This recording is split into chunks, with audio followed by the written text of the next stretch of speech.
Rugby or something, which we kept everyone going. Which I think we've won silver, so that's good.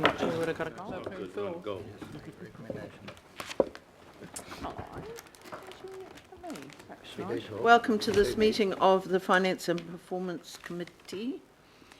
We have apologies from Councillor Brewer, who's not well, Councillor Filipaina, Member Tamahiri for absence, and Councillor Fletcher and Lee for absence on Council Business, and Councillor Wayne Walker for lateness, and the Deputy Mayor for lateness. Oh, and Councillor Quacks for lateness, he's driving. Okay, Councillor Quacks for lateness, he's driving. Right, I'll move those apologies. The seconder. Yep. Thank you, Callum. All those in favour, against, carried. Declarations of interest. Have no declarations of interest. Confirmation of the minutes of the 21st of July. I wasn't here. Second. Can someone please? I'll move. Thank you. Seconded. Yep. Councillor Clow. Thank you very much. No petitions, no public input. We have three items of local body input. Welcome people.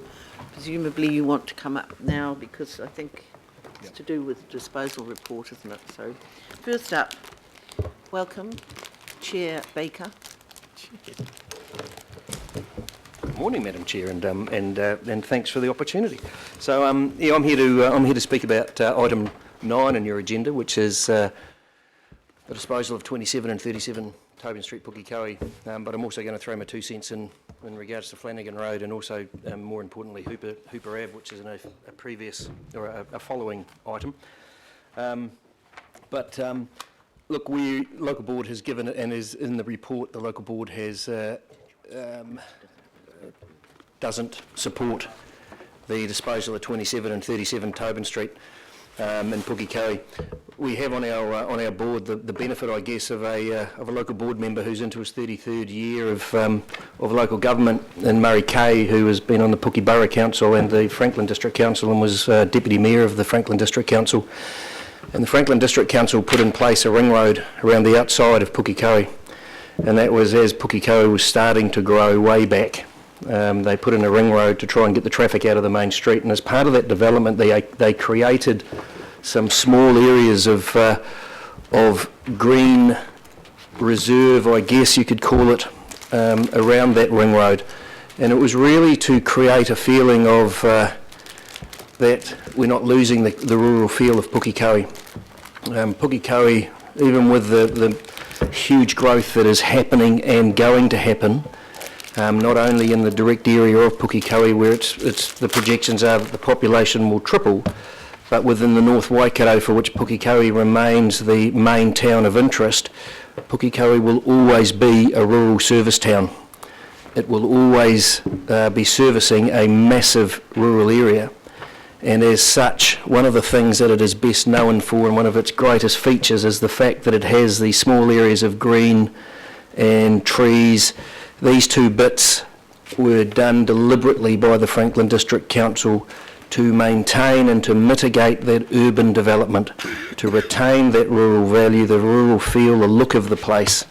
And it just happens that the way they did it was to create them with titles. They didn't do it to enable them to later be sold. So we are asking you to not support the disposal of those 2 bits of property on the basis that they add a considerable amount to the well-being, which you're obliged to look at, to consider under Section 15 of the Local Government Auckland Council Act, and that's why we're here. So, we're saying don't. There's bigger fish to fry in Pukekohe. Council is a significant landowner in the town centre, and we have worked with Panuku and are continuing to work with Panuku in a way that we are able to rationalise those bits of property. This is low-hanging fruit that doesn't need to be sold. We as a local board have supported everything basically that Panuku have come to us, so we have supported just about every single proposition to sell property in our area. Only once have we said no previously, and that wasn't a no, that was just a hold and wait to see if we need that bit of land in regards to eroding requirement. So, you know, we're not here to try and hang on to bits of dirt just because we can. We are saying these two bits of property are significant in regards to the community, the feel and look of the town. One of our greatest challenges with the growth is that we need to try and maintain Pukekohe's rural feel. It is what people love about the place. It is what attracts people to the town. And these two little bits of dirt, and they are small bits of dirt, add dramatically to that. So we're asking that you reject the recommendation. I understand why Panuku, I know what their mandate is, and I know exactly what they're here to do. It's black and white. We're here to add some grey. And so, from a community point of view, it would be a very, very poor decision for council to dispose of those bits of land, those two bits of land. Flanagan Road in Drury, absolutely support, no problem there. And in regard to Hooper Ave, if I may, Madam Chair, having been involved in this since the initial proposal and having spoken to the woman that is the objector, we as a local board fully support the closing of this walkway. As I think I've said before, I'm an ex-policeman in Pukekohe. That walkway was a problem then. It's still a problem. And, the only person that wants it closed is a woman that wants it to be retained so that her children can walk to the school bus. They don't even go to the local school, they're out of zoners. And we've actually put in a footpath funded by the local board to try and address her issues. So let's just sell it, and I urge you to support Panuku there. So I tried to do a deal with Panuku at the back, but they wouldn't have it. But so that's me. Yeah, I just want you to, our big thing is please don't dispose of 27 and 37. It means a lot to the town in many, many ways, and that's what we're here to give you advice so you can make an informed decision. Thank you. Quick questions for Andy? Councillor Casey. Andy, the report says that no confirmation of the use of that land as open space was to be found in the archives. You were saying you've got a member of your board who was there at the time, so presumably that is one form of affidavit. Yeah, so he's adamant that they created those bits of land, and it was all about the look and feel of the place. That they were there to be open space. And, if you ask, I see parks have responded to it saying, look, it has no recreational value. If you ask that question, depends how you ask the question. You can ask a question, as George will know as a policeman, you can ask a question that will elicit the answer you want. And you never did that. Sorry, George was CIB, he used to twist things. That's a kind of a Steelers rugby type of that's right. way you talk to the referees. Well, thank you very much, Andy. Cool. Great. Okay. The next local board input is Joe Bergen.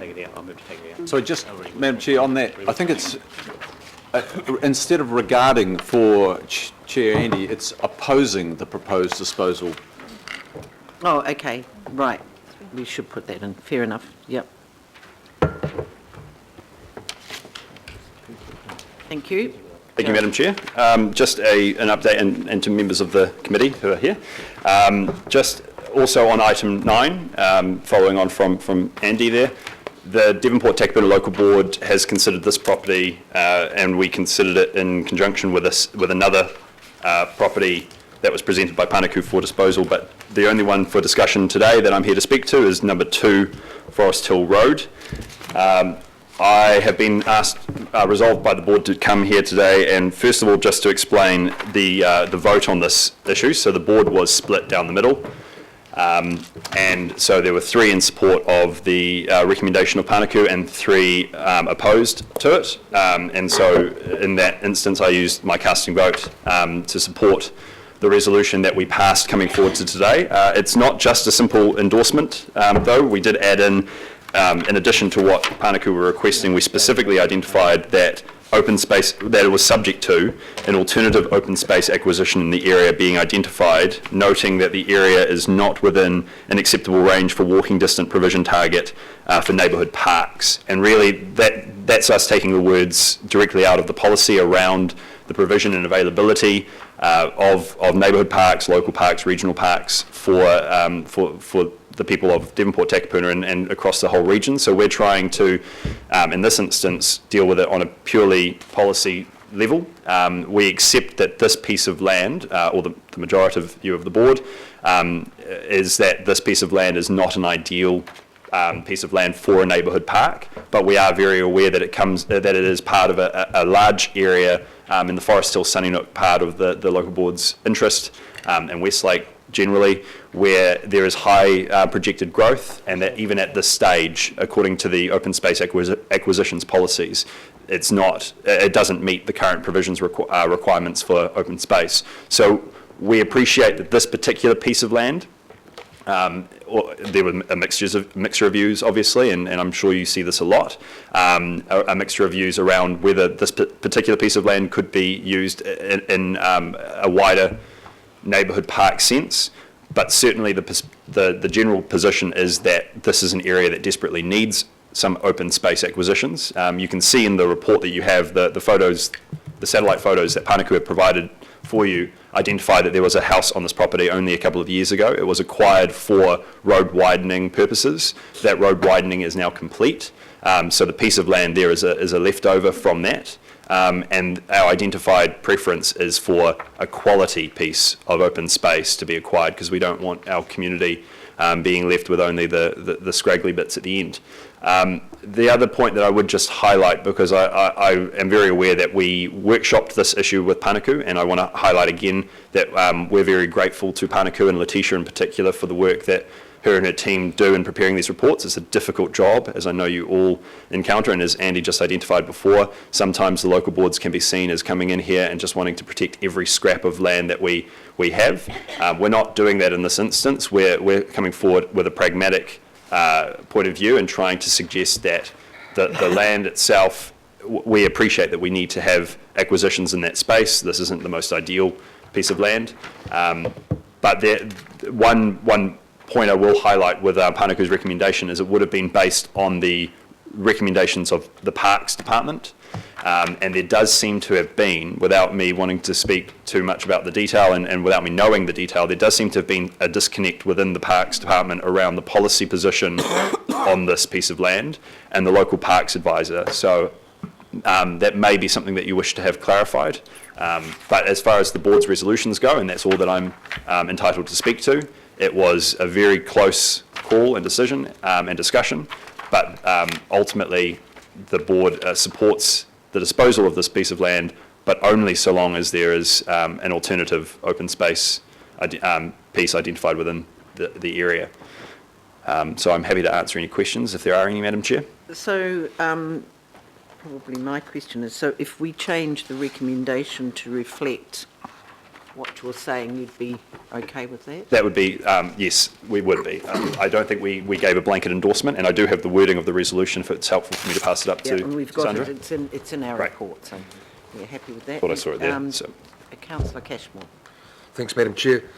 Hi, Joe. Has your local board identified another bit of suitable land you think is better that you can inform parks with? We haven't, and I wouldn't ordinarily advise the board down that course of action of sort of in a public meeting identifying any potential piece of acquisition in that space. But I don't know where the opportunities currently lie. Probably something a little bit further away from such a heavily congested road corridor. Right, yeah. But we haven't identified a specific piece of land. We potentially could, if you'd like us to, Bill. But I think it's probably a better move just to highlight that we're already below the acceptable standard in terms of walking distances for a large population in that area. And so we don't want them getting gassed using this piece of land with the widened Taharota Road, but we would like something in the north of the board area. Thank you. Councillor Darby. Thanks, Joe. Thanks for coming in. And I know this is always difficult when you're a chair representing a split vote decision, so good on you. Hey, I've also asked some questions, and I've had brief discussions with you on this. What is where did the discussion with the board from Parks operational staff get to on this land becoming a space that is developed as a gateway, and these are words quote, and this is from the staff member, a gateway to the Devonport Takapuna area from the industrial area of Wairau Park. Are you aware of that? Was that discussed with you as chair, or was that with your parks portfolio person, of the retention of this land to establish a gateway?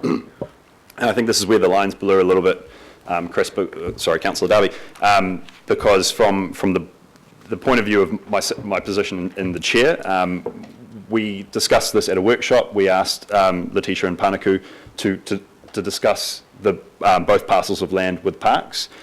When Letitia came back to us, she had the view of parks presented to us, which was in support of the disposals.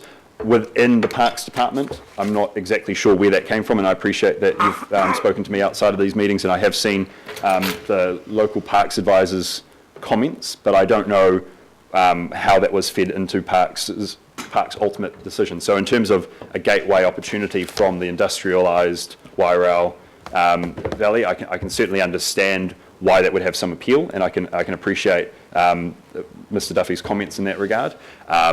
I don't understand why that wasn't Parks' ultimate point of view. I can't speak to whether our Parks portfolio holder did have an opportunity to tease that issue out. I would have expected that Parks would present that view to the Parks portfolio holder, but this is a whole lot of comment that I can't really make, because ultimately my expectation is that the Parks Department will present a representative view, and I don't want to in any way suggest that they haven't, but it is worrying to hear that there's that position of the local Parks advisor which wasn't communicated directly to us in the official report. Okay, and just one other question about landscape. I appreciate what you're saying about it's maybe not a place for people to gather or children to gather, but of course our parks do different things. They're not just for people, they are for landscape and, establishment of great trees that can become great trees. So just, are you aware, were you ever presented with any images of what was there? Because there were a lot of trees on this particular site and it was totally denuded. The former Takapuna Community Board actually decided not to have so much landscape, but there was a determination, and in the plan for Wairau, that Wairau Forest Hill intersection, there was a plan to establish a treed environment on the road reserve that has not been put in place.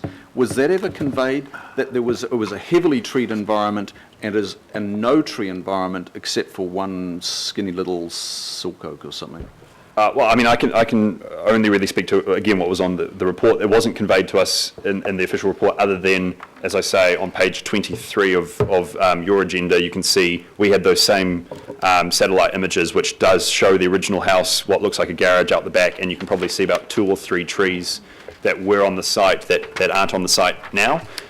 So from that point of view, that was the extent of the imagery that members were presented with from the report. I myself double-checked on Google Maps and a couple of other sort of avenues. I hadn't seen the original proposals from North Shore City, so I can't speak to those, but that is somewhat of a surprise. And just more generally, I guess all I would highlight is having gone to a number of the schools in that area and presented a sort of eco award to the primary school just up the road, it would be absolutely appropriate for a piece of land to do that in this area.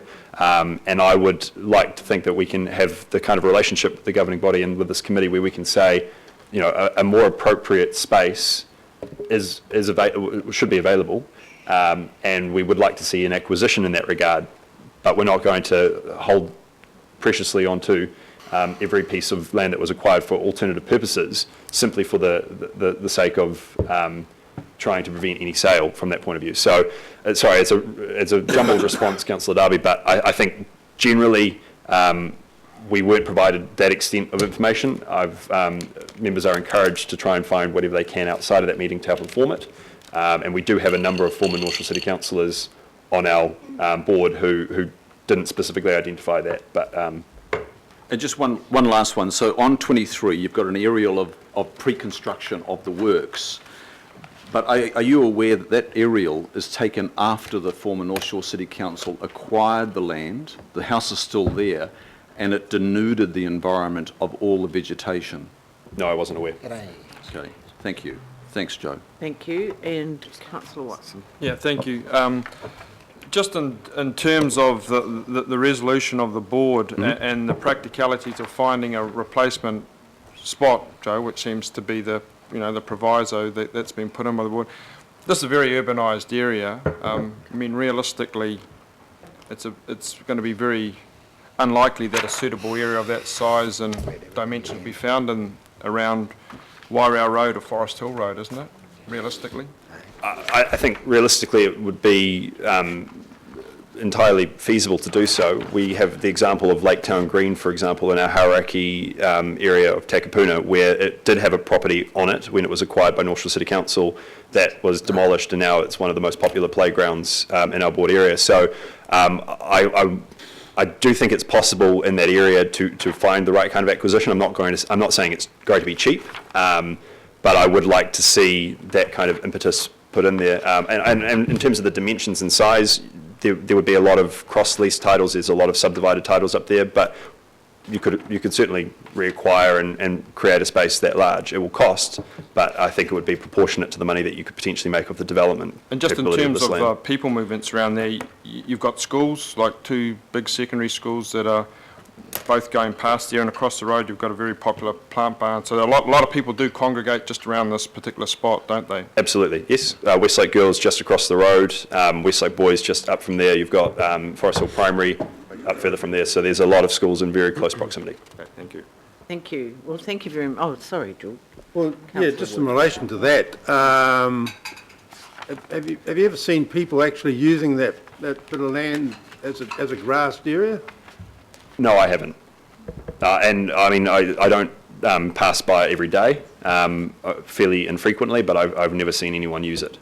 And the crossing from Westlake Girls to Westlake Boys doesn't go anywhere near that land, does it? It's on the other side, the King's Plant Barn side. I'm pretty sure, yeah, I think you have to cross, if you were on that corner, you would have to cross over towards King's Plant Barn, and then you'd have to cross again, I think, to get to the other side. Okay. Yeah, and the last question is, there is a children's play area about 400 metres down Nile Road from that location, isn't there? There is a fully fenced one, I think, as well. So yes, that's just up the road, probably a 4 or 5 minute walk.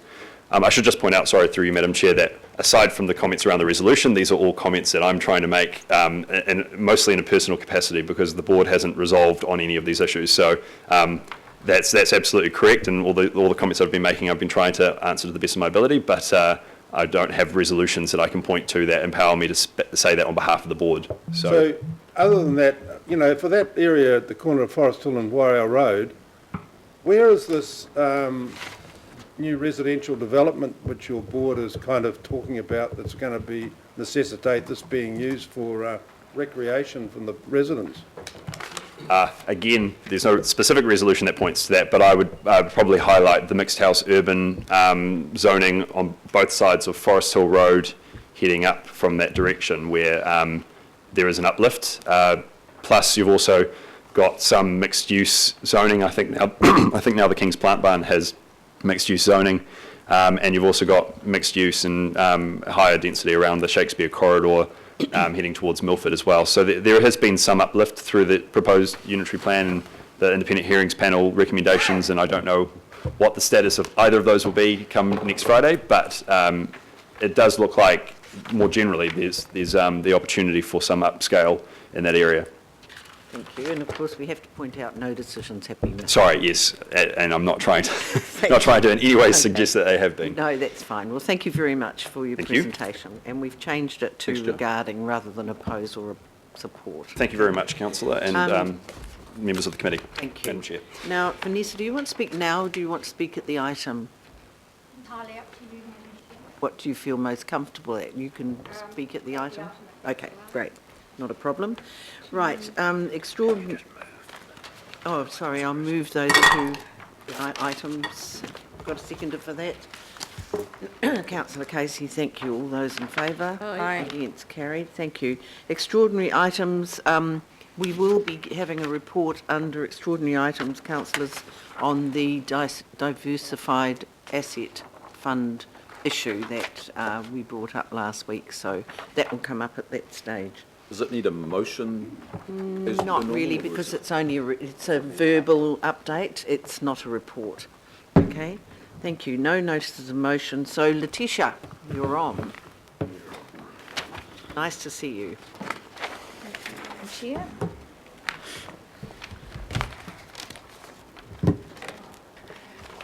Good morning, councillors. As you've already heard today, we have 3 properties here which we have some potential, or 2 which we have opposition to from the Franklin Local Board. You've heard the feedback from the Devonport Takapuna Local Board Chair regarding 2 Forest Hill Road, and we also have 2 other properties for disposal or recommended for disposal today. Just to be clear, I won't talk through all the properties in detail, but we have gone through our standard clearance process, which has involved consultation with all of council and all CCOs, all relevant local boards and relevant iwi. No alternative service uses have been identified for any of these sites, and you've heard the feedback of the local board chairs in respect of Tobin Street and Forest Hill Road. We had support from the local boards regarding 16A Glenbrook Street, and as you've heard from Chairperson Baker today, there is also support for the site at Flanagan Road. Happy to answer any questions, Madam Chair. Madam Chair, I'm sure Councillor Cashmore will move it, and I'm happy to second it. The recommendations provided we take 1 and 2 out, and the reason why we say this, why I say this, is that you've heard from Chairman Andy that in the time I've sat around this table for the last 5.5 years, the Franklin Local Board has just about taken everything on board that councils handed to them. And with the significant growth that's going to come to the Franklin area over the next 20 plus years, with the extra 200,000 people that's going to be rolling into that patch. But more in particular, with the land that's still in question, there's a number of council land that they'll be dealing with over the coming years ahead. I would, and negotiations and work in progress with Development Auckland, I would strongly recommend at this stage we listen to the Franklin Local Board and, as I said, take 1 and 2 out. Okay, you happy with that, Councillor Cashmore? If that's the desire of the meeting, Madam Chair, I would second that, yes. Okay, can we deal with, are people happy Question? for that to come out, or do you want a question? Question, Councillor No, thank Cooper. you. With number 37, I mean, does anybody ever see anybody playing on there or using it, or is it just a visual, is that the issue? Is it like it's supposed to be a visual break or something to, I mean, it's a single house zone, that's with 37, quite a bit of open space, so that's that's what I'm not quite understanding. It's, no one's hangs about on it, or, and is there, there's parks don't have a budget to build anything on it? Through the chair, these sites were transferred to Panuku from Park Sports and Recreation. So they didn't want them? Yeah. They said they no longer required these sites. I can't speak to if these sites are used for parks benefits. The chairperson of the Franklin Local Board may be able to provide some I've feedback heard what on he said, I that. just wanted to make sure. Thank you. So, Madam Chair. Thank you. I've got a list. I've got Councillor Darby and then Councillor Casey. Thanks, Chair. I'd like to signal the same for Roman 3, but I'll ask some questions first of Letitia, and thanks for your report, Letitia. Always difficult, these ones. Letitia, were you aware of, within the Parks Department, there being feedback and negotiations with at least part of the local board to create a gateway on this site, meaning retention of it, and not necessarily for a kids' playground or little swings, but actually to vegetate the site, at least to the degree it was vegetated, and retain it as a gateway?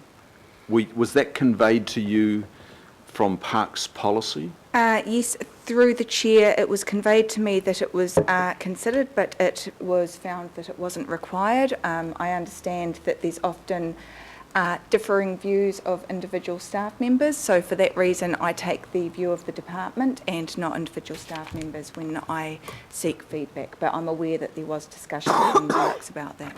So can you just explain how that works then? So who makes the decision and what do they base the decision on? I'm just talking about within the Parks Department. What do they, so they have internal discussion and then there are maybe competing views by the sounds of it, and a view is arrived at, which is supporting disposal. So what were the reasons? Was it the policy team that don't support it and the operational team do support retention? Through the chair, my understanding is that the properties are reviewed by Parks and they're measured against the acquisition policy. So any site that we ask them to consider, they look at it and say, would we acquire the site if we were seeking to obtain a park? And they measure it against the standards which are set by this governing body. Okay, can I just go to the it was acquired back in 04-05, if I remember rightly. I will just consult my report here. By the former North Shore City Council. It was acquired by the North Shore City Council. It was acquired in agreement for sale and purchase was entered into on the 5th of May 2005. Okay, so at that time, funding was secured, subsidy funding was secured from NZTA. Not regarding the it was, site. So there is no requirement in this instance to pay anything back to the NZTA, as opposed to some other sites that are acquired for road upgrades. Through the chair, no, there is no such requirements with the site. Okay, so are you aware, or do you have any knowledge of the place that they had actually, that former site offered in terms of landscape? Were you aware of quite a significant treed environment on that site, which doesn't show up in your aerial there, but I appreciate that's just what you could find? Through the chair, and back when this property was with Auckland Transport, they obtained a arboricultural assessment on the effects of the proposed roading works, which this property was acquired for, and in relation to an application, and I'll actually just read this verbatim, an application for the alteration of protected trees as determined with the North Shore City Council District Plan. The report outlined the protocols and hygiene requirements in the pruning and recommendations for tree protection methodology, and concluded, given the limited value of the one protected tree proposed to be removed and the proposed replacement planting for this area, it is the opinion of the assessment arborist that there will be no net tree loss, only the temporary loss of maturity through the removal of a larger but highly flawed tree. Following that, sorry, just reading through here, Council in 2012 made a decision on a limited discretionary activity for the proposal to remove a tree and related work for the realignment and widening of the footpath and road at the intersection. Okay, so it spoke of a particular protected tree, which from memory was a large putakawa on that site, but the arboricultural report says that parts of it were flawed.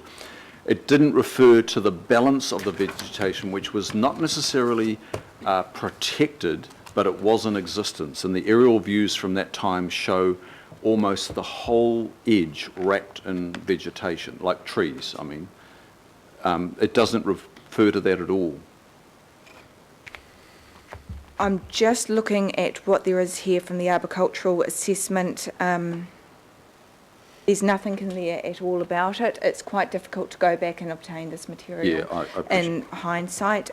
Just through the chair, I note there's one other comment here. On 28th of January 2012, a decision was granted to remove a liquid amber tree and work within the root zone of a Japanese cedar and golden elm tree for the realignment of the road. Okay. Chair, do you want me to just speak to this now? I mean, I'm proposing that this one be taken out too, Chair, for the reasons that there is, just like there is a political split at the board, there is also a management split as well. And when on balance, I feel you just err on the side of caution. Point of order, is that relevant? Can the members speak about a management split? It's the advice of the department, as Letitia Sorry, says. what's the that is point of listened order, to. Chair? I think when it comes to disposals, as a chair, I'm pretty relaxed that people can discuss it because it is important, and you know, I think I mean, we have to get it right, and I think it's important that people should be able to talk about the issues, because I do understand that if the Parks Department doesn't actually want it as a park, that doesn't necessarily say that there are other ways of using the land. So I'm reasonably relaxed about that at times when it comes to disposal reports. So just continuing on, and I'll just take my opportunity now. I think on balance, you've heard that there's nowhere near a clear majority at the board. There's clearly not a clear-cut view in management, and the narrative that I've got through from management to Forest Hill, Parks operational staff have been in discussions with the local board staff regarding the space being developed as a gateway to the Devonport Takapuna area from the industrial area of Wairau Park. I followed that up and had discussions with the parks officer, and the view was, and it's very difficult to relay what one hears on the phone, but the view was to create a treed environment, not necessarily an active pocket park or neighbourhood park. But I'll just leave that part there. It was a heavily treed environment around the edges. It is a totally denuded environment now, and I've checked all the documents going back to 2004. Unfortunately, the Takapuna Community Board, as it was then, chose to do away with the treed boulevard look, which was great travesty looking back. It went for just the good old asphalt everywhere, widen it and let the traffic through. Very, very little, if not much at all, reference to creating a good landscape, a streetscape through there. And what I have discovered, Madam Chair, is even the plans that were confirmed by notice of requirement, the landscape on that corner and the public area have not been delivered. There's supposed to be a treed environment on the corner. I'm not talking within the property. Even that has not been delivered. So there have been a number of oversights here. And so consequently, we are left with this soulless, achingly soulless corner. It's just, it's almost proper that Atlas Concrete have their batching plant across the road. It just reflects this soulless, inhuman environment. And I think we need to retain this particular parcel of land and create some soul to this corner. It is just concrete culverts with the Wairau stream. It is asphalt, it is concrete, and it is traffic. And yep, maybe some cycle lanes that are now in there, as well as bus priority measures, but there is nothing for human beings, let alone ecosystems, to develop in this area. So I'm going to be moving that we take that one out, or that I move that we do not approve 2 Forest Hill Road, etc., for disposal. Thank you. What I have done is put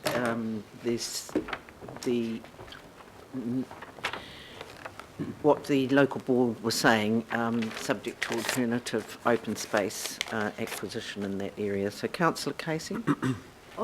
And my question's a process question about the unitary plan and the current zonings, and whether any of them are, how they now look in terms of... I don't think we can't talk about the unitary plan here, sorry. But they've all got a zoning, and that will affect the price of the section? But we can't talk about the unitary plan at this meeting. In the report, it gives the unitary plan classification of each of the sections. We can't talk about the unitary plan at this meeting, sorry. We haven't made any decisions yet. Through the chair, I may be able to comment that I have looked on the website that came out from the independent hearings panel, and there have been no changes for any of the subject properties. Right, so there's no upzoning for any of them. But so we haven't made any that was the only question I wanted to ask. My second question relates to the house that was on the property at 2 Forest Hill, was that sold off or was it demolished or what happened to it? It was removed. I can give you the time frame. It was removed in 2011 to allow for the roading works. Yeah, no, that wasn't my question. My question was, what happened to it?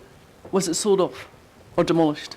Sorry, I haven't been given that information. It just simply says that it was removed. Oh, so we didn't get the income for that. That went to. I would have to go back and review, get council's property files reviewed. I don't have that information to hand. Thank you. Councillor Clow.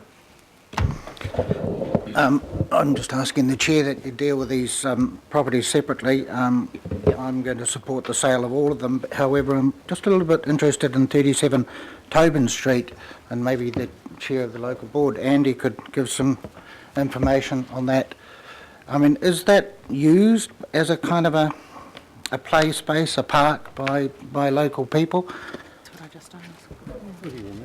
And I'm just saying that in contrast to 27 Tobin, like Forest Hill, they're right on the corner. I don't have grandchildren yet, but I wouldn't be taking my grandchildren to play ball or anything on a corner site like that. There'd be no way I would do that because it's extremely dangerous, both of them. So just tell me about 37. Yes, and I guess it's the same question that that Linda asked. Yeah, it is. I mean, it's there's no formal use of it. Where it is located is Pukekohe North is our most deprived part of Pukekohe, and so up until now there's been no public transport into there, and so there's a huge foot traffic through there, and this is on their way to the township, and so there's within 3727, and there's another tiny little piece of reserve across the road beside what's called Harrington Hall. These are congregation points where people sit and they have their lunch, the kids sit, so they are used. That's their value. They're a nice little mound. In the summer, you can almost always drive through there, and during the middle of the day, there'll be people sitting there just eating on their way back home, back to Puke North, or on their way into town. So it is, and there's nothing between there and where these people live. So you then go into your pretty highly deprived part of Pukekohe, which has some really serious social issues. So yes, it is. They are both used. And it's not just about the use, as I said before. This is about the look and the feel of the town as a rural service town. So just a follow-up question. So 37 is a reasonably safe space for children to use? Oh, absolutely. It's just it's nicely mounded. You know, it was developed and shaped. Yep, thank you. As part of it. Yep. Thank you. Councillor Wood. Yeah, thank you, Madam Chair. And this 2 Forest Hill Road, Forest Hill's the area where I live, so I go past it quite regularly. And it's open, grassed, and if kids and families wanted to play in it, they would be playing there now. But I don't think I've ever seen any children in there playing, because it's actually quite a dangerous area from the fact that it's a busy intersection. It's just been upgraded, you can see in the photographs. And there's traffic going in all directions all the time, and I cycle around there on occasions, and you know, you've got to be very careful what you're doing, I think, in that area. There's a cycleway, a joint cycleway up the footpath on the Westlake Boys side, which is the northern side, but you know, it's an area where vehicle emissions are fairly, I'd say, fairly substantial in that immediate area. And as I said to you, I asked the chairman of the local board, he confirmed that there is a children's playground which is developed. It's got facilities at the corner of a Belmont Terrace and Nile Road, which I estimate would be about 400 metres along the road from this location. So that's one aspect. The other aspect is that this area of Forest Hill and Sunnynook, when they were developed for subdivision, a lot of little pocket areas that the developers didn't want were put in as kind of subdivision parkland, reserve land, whatever you call it. And now those areas, I know areas where I live, just in the close vicinity, I never see anyone in those areas. But every week you see the council contractors there mowing the lawns and keeping the place nice and tidy for the people whose homes back onto the area. So I think, you know, as a council, we've got a policies which clearly enunciate what our attitude is going to be to dealing with surplus land, and just saying that, oh, we think this could be used for something else, or the parks officer, whoever he may be, he says, oh no, it could be used as a gateway location for whatever area on Wairau Road. Well, how many gateways are we going to have? So I think saying this second part of this, I don't think that's going to get us very far, because it really says that we won't do anything with this until we find an alternative. How long is that going to be? And that's really a concern that I have. So I think I've got to be fair, and we've got the policy, and just to not follow the policy, I don't think it's in our best interest. Thank you. Thank you. Councillor Cashmore. Thanks, Madam Chair. I'd like you to indicate, are you going to take these items separately, or the two Tobin Road ones together first, then Forest Hill for a start? I'll probably take 1 and 2 first, and then I'll take 3, and then I'll do the rest. Thanks. A question to Letitia. Thank you for your work, and as someone has already said, it's difficult and complicated, I understand. When you were assessing, or the people assessing, or the parks people, the Tobin Road properties, was there any account taken for, as Chairman Baker spoke about, the urban design feel of this green space around this very busy ring road, including the heavy traffic that uses it extensively, and to trying to retain Pukekohe's look and feel as being a country town? Was any assessment made of that? Yes, through the Chair, my understanding is that a holistic assessment was undertaken for both of the sites that took into account the surrounding area, the open space network, SIPTED criteria, etc., and the properties were subsequently transferred through to Panuku. Madam Chair, the issue I have is when you look at the photographs on pages 18 and 19, it's very clear that the land is flat. These knolls have been created, and in one case planted up to create that look and feel of the Pukekohe of yesteryear. And as the town, you know, trebles in size in the forthcoming 25 years, it's important that these looks and feels be maintained, in my opinion, and obviously in the opinion of the local board. And this is the area of, as Andy said, is an area that it does have its challenges. And this isn't, these little green spaces are areas of foot traffic that the people use and will continue to use. So just to retain space for the sake of it, I would never agree to.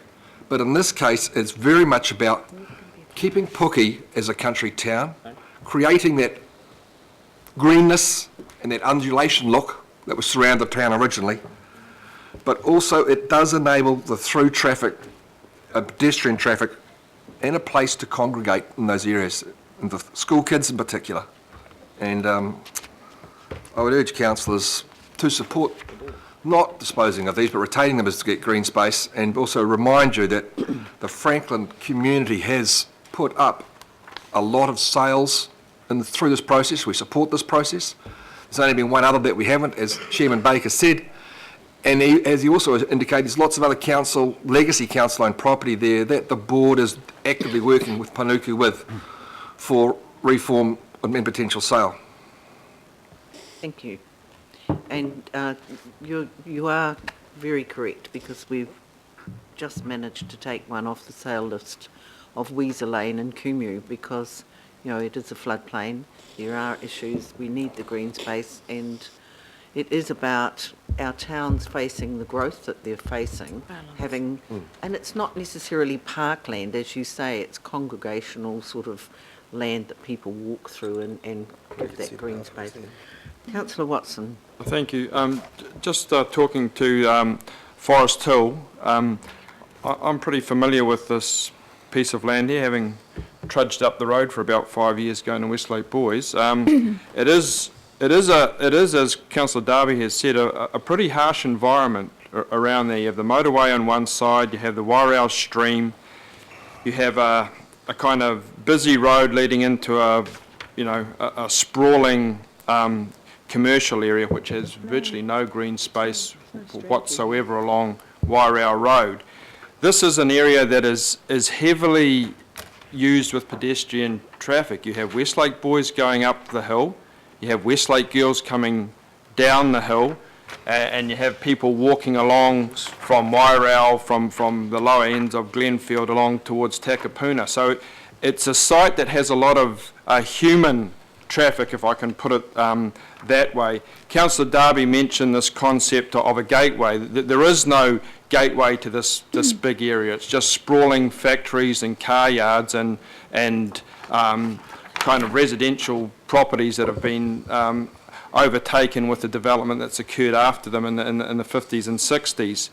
The Nile Road that Councillor Wood refers to is in the proximity, but it's off the beaten track. It's a side road, so it's not a prominent location such as this. I find it a little ironic that in a time when we're considering, great intensification, and this is certainly no reflection on Letitia and Panuku, because they've got a brief to carry out there. We're disposing of areas like this. This is a prominent area. It is very unlikely, and if it is at all possible, be at a substantially more of a cost for council to acquire open space in this area, because it is an expensive suburb and that land just isn't available. So I would suggest the little tag-on proviso at the end is next to meaningless. So if that is the case, then I certainly support and happy to second Councillor Darby's resolution that this land be retained. It's not just all about providing a park or a playground. It's an area that can do with some form of improvement, and if we have the land, then it serves multi-purpose, I would suggest, both as a gateway, both as an open space with a bit of greenery for the literally thousands of people that pass by here on foot, and also possibly as a pocket park, because across the road there is this very busy plant centre that people pour into with their families and kids, especially during the weekends. So I would think in terms of location, this is actually A1 on a number of fronts, so that's why I support its retention. Thank you. Councillor Clow. I'm just asking you to reconsider your position of putting 1 and 2 together, because I would vote against both them. I'd vote for both of them to be sold when I actually don't want to do that. I'm happy to vote for the retention of 37. It would be a shame if it was all lost by 1, and then Pukekohe doesn't have either of these. So I'm asking you to reconsider your decision to put 1 and 2. Okay, I'm open to suggestions. Councillor Cooper. Thank you. I'm just, thinking about the policy, and the reason for the policy is to help us actually get some money other than using rates. So by my estimation, if we reject 3 of these, it's about $800,000.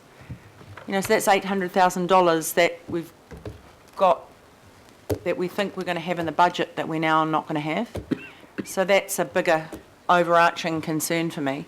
In terms of Forest Hill Road, and I know it well too, I've been around there a lot, in terms of having children running back and forward across the bottom of Forest Hill Road to that park when you're in that, and the parents are having coffee and the kids take off, you will have kids dying. Believe me, that is just such a huge, and especially on a Saturday morning when everyone's at the cafe, at the plant barn, it is phenomenally busy. The other issue that people don't talk about is there are standards around children, especially around children's education areas, around emissions. This is exactly the same. Exactly. No way you want your kid playing on that corner there with the kind of fumes they're going to be breathing in. So it's pretty unrealistic in terms of a park. And in terms of a gateway, why do you need to herald a big industrial strip, really? You've got much better places to have a gateway to Takapuna, Devonport further up past the motorway. I think the idea of a gateway to Wairau Industrial Park is sort of, it pretty much heralds itself. So I don't see the need to do that. So I can't support that. I mean, $450,000 is the estimated value for that. So that's a pretty substantial piece of money that we need for other things we've got to do. So that's my concern. Thank you. Let's stick to the Councillor policy. Penrose, and then I'll put the recommendations. Yeah, thanks, Chair. And I just want to go back to the fact that, Letitia, I've always complimented you on your work to date, and I don't think I've turned any disposals down at this stage. It's a bit like the SHAs. I've only ever turned 2 of them down because I'm on commercial industrial land and we need that. But if I look at the Franklin Local Board, as I said, Madam Chair, in the 5.5 years that I've been here, they've actually come to us giving, not taking. And I want to, respect that return because they have been mindful of the fact of what we're trying to achieve. And you've heard very clearly from the Franklin Local Board that there's work in progress with a lot of council land already underway in the Franklin area for disposal in time. And this actually adds to the landscape. So I urge councillors today, and I go back to the fact is that, they were here, not only giving you onions and potatoes, but, given back to the Auckland Council. So I urge today that we retain Roman 1 and 2. Thank you. Okay, thank you, councillors. So just bear with us. I will put these in so separately. So, Madam Chair, if I could just Sorry. comment, sorry to interrupt, but if No, I that's could okay. just comment on the current recommendation for 2 Forest Hill Road. Panuku do not have authority to be identifying open space land that sits with Parks and Recreation Policy, and more than happy for Parks and Recreation Policy to identify a subject piece of land and we can undertake the acquisitions process for it, but I'm just very mindful that we don't want to start getting into the business of doing the work of that the Parks and Recreation Policy team are doing very, very well. okay, well, I think in that case, we'll take that away and we'll just put it as reject or keep, okay? So, A1, 27 Tobin Street, reject the disposal of the land. All those in favour? Aye. Against? No. Okay, carried on voices, thank you. Reject the disposal of A2, 37 Tobin Street, Pukekohe. All those in favour? Aye. Against? Carried, thank you. Moved by Councillor Darby and seconded by Councillor Watson. Reject the disposal of land at 2 Forest Hill Road. All those in favour? Aye. Against? No. Can I have a show of hands, because that was a bit difficult. All those in favour of rejecting it? Of rejecting. Got to sign the 2% pledge. 2% pledges. Against?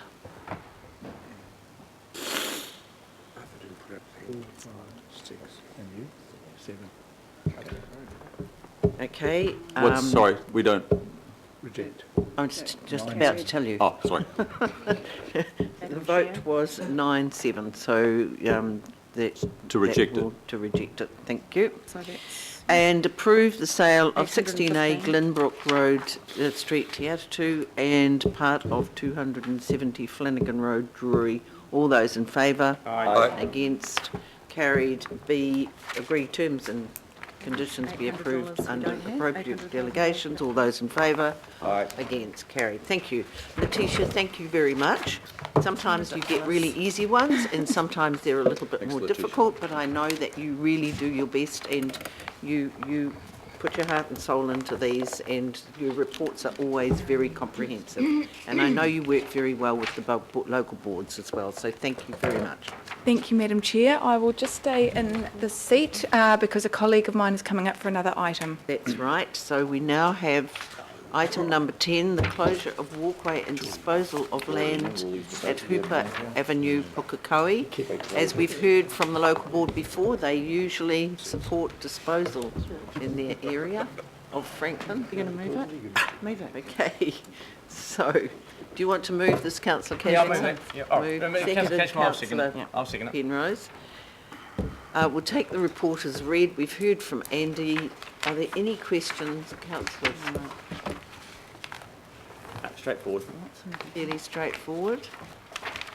Thank you to the two new people from Panuku who are here. All those in favour? Aye. Against? Carried. Thank you very much. Thank you. Thank you, Madam Chair. Thank you. Vanessa, do you want to join us for this item? Would you like to make some comments first, Vanessa, and then we'll get the officer up? Thank you, Madam Chair and councillors. Just wanting to know process, because I understand there's another item in confidential. Yes, we'll deal with them, the two of them separately. Separately? Yeah. So, Madam Chair, as I have said before, the Hillary Commission money,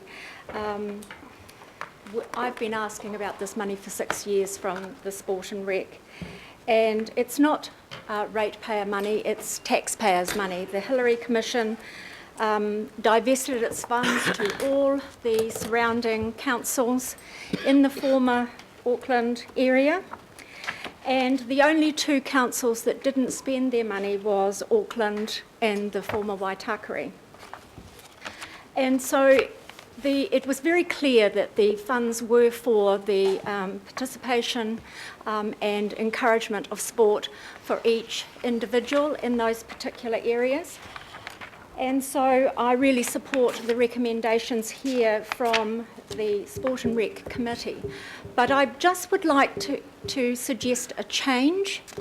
The 2.7 million that it's stated there, it's a little unfortunate because the Auckland region, their portion is 1.3 million and the west portion is 1.2 million.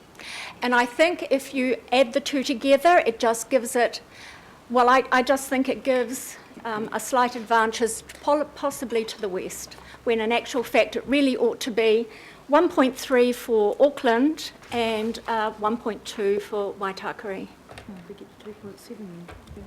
Thank you. I think what we're trying to do is, it was moved at the Parks Recreation Committee, so we're reflecting in this what that was, but I think that's what we mean.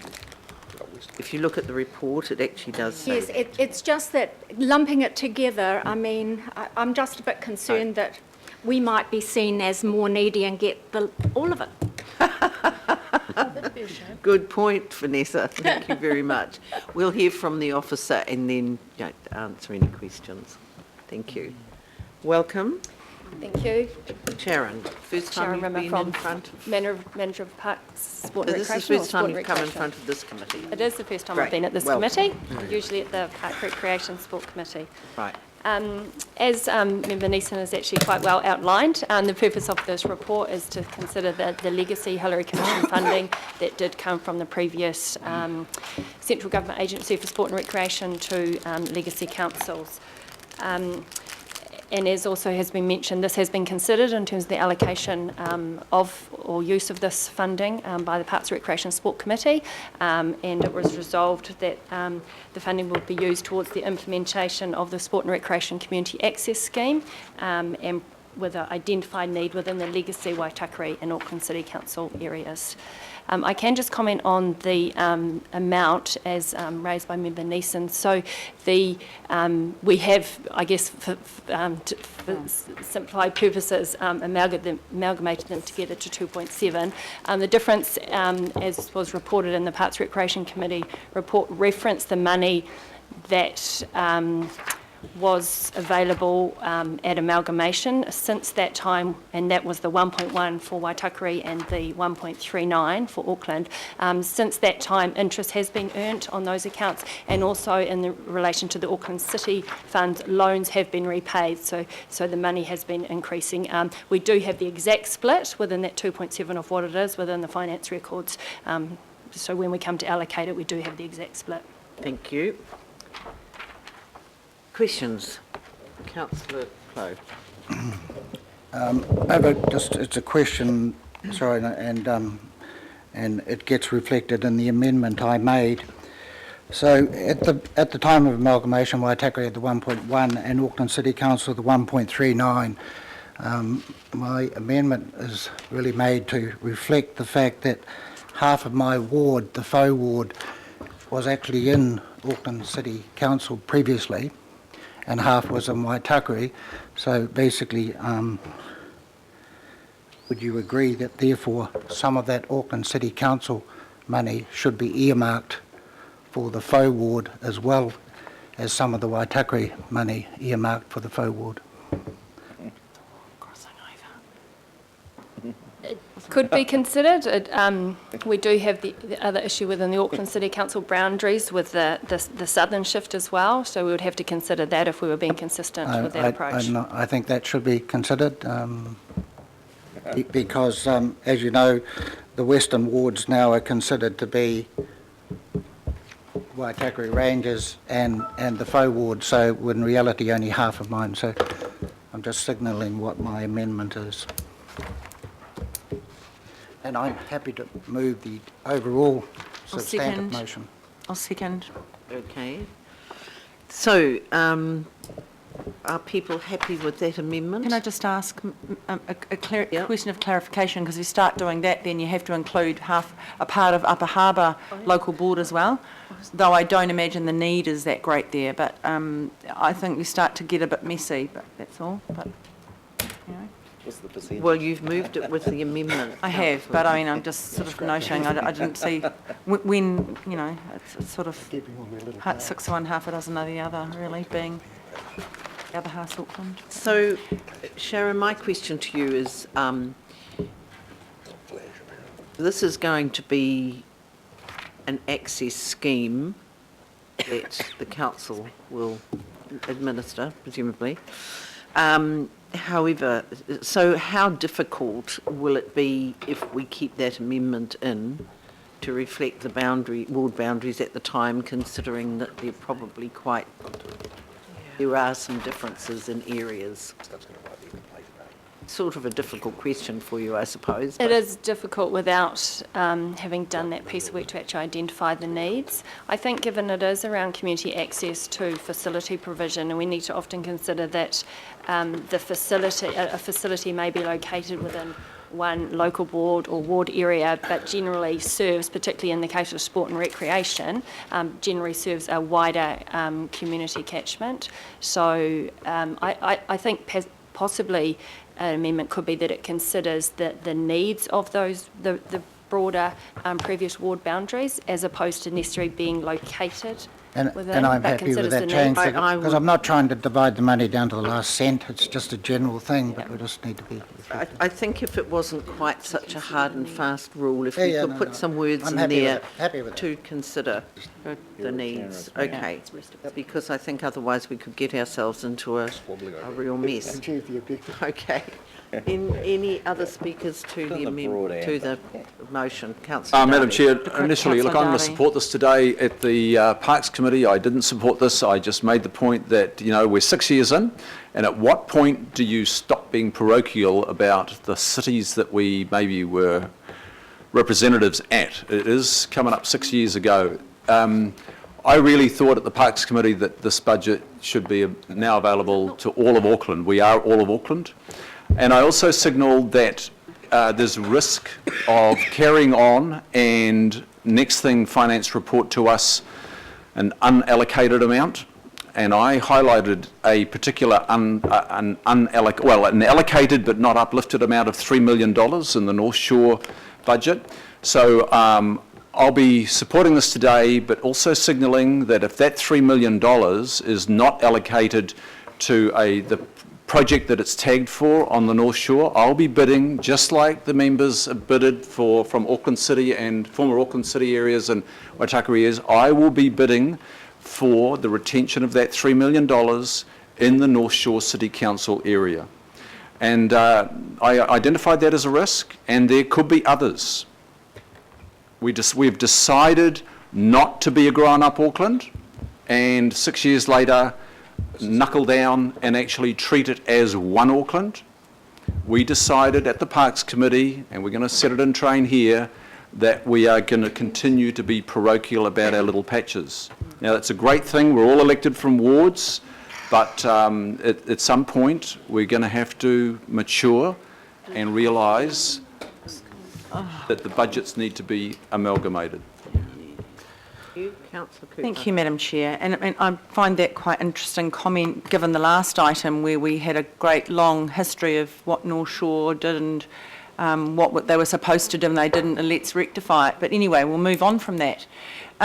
So for me, this isn't just a sudden thing, and I think that I really want to support the local board because they have been working on this for 6 years, and since I got in the last 3 years, we've been talking about it. So for me, it's just tying up a loose end. That's the end of it once it's done. And when you look at some of the parts of Auckland City and Old Waitakere, there's some very high areas of need. And what I'm very pleased about, that this will be targeted to the areas of need. We've got some very deprived areas in both of those areas. We have them all over the place, but in particular, we get a lot of money going south for needy areas, a lot. And so this, for me, redresses the balance somewhat to the really deprived areas of Old Auckland City and Old Waitakere. So I'm very happy to support it. Thank you. Okay, well, I'll put the recommendation. All those in favour? Aye. Aye. Against? Carried. Thank you very much. And thank you, Sharon. Moving right on, we have Jenny and Kevin. Auckland Council Performance Report, the period 1st of July 15 to the 30th of June 2016. Morning, Madam Chair and councillors. We've got a brief presentation today to take you through the performance report. Mike's going to hand out copies.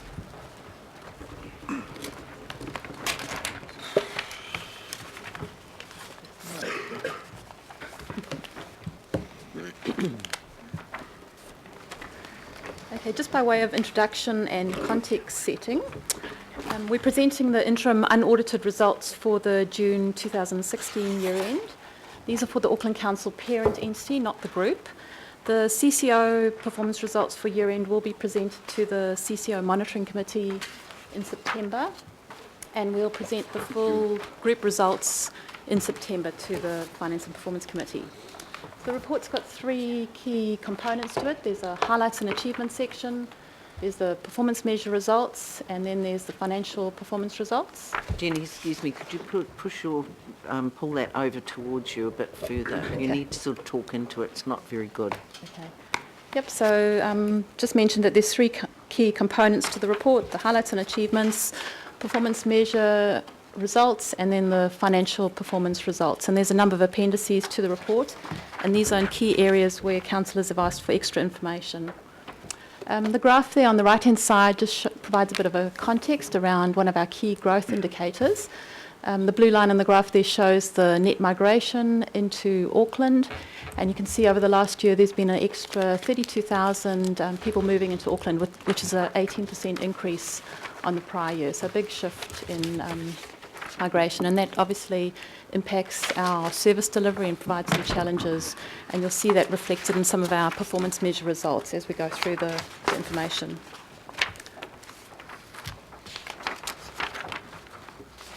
And the next slide provides some of the highlights and achievements over the last quarter. The report does have a list of highlights and achievements across the year, and that's a bit of a heads up for some of the content that you'll see coming through in the annual report that's presented next month.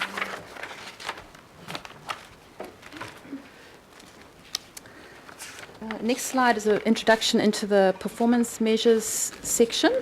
So we're reporting here against the performance measures that were set in the LTP and the targeted service levels that we set through the LTP process. There was quite a big shift in the performance framework with the new LTP, and so we have had internal audit going through and checking our business processes and testing our systems that support the performance measures. That piece of work's completed, and to date, internal audit have reported that there's no significant unresolved issues. We have got the annual survey results included in the report that represents 31% of our performance measures. And the report for the key performance measures, we have got quarterly trend information, so you can see how we've been tracking across the year. We have been reporting the year-end outlook in our report on a quarterly basis to provide a bit of a heads-up as to where we expect it to land for year-end. And the results we have for year-end are pretty similar to where we were expecting. Just finally, there is, in Appendix 1, there's some detailed commentary against each of the performance measures, particularly where there are performance gaps and we haven't achieved the targeted service levels that we set in the LTP.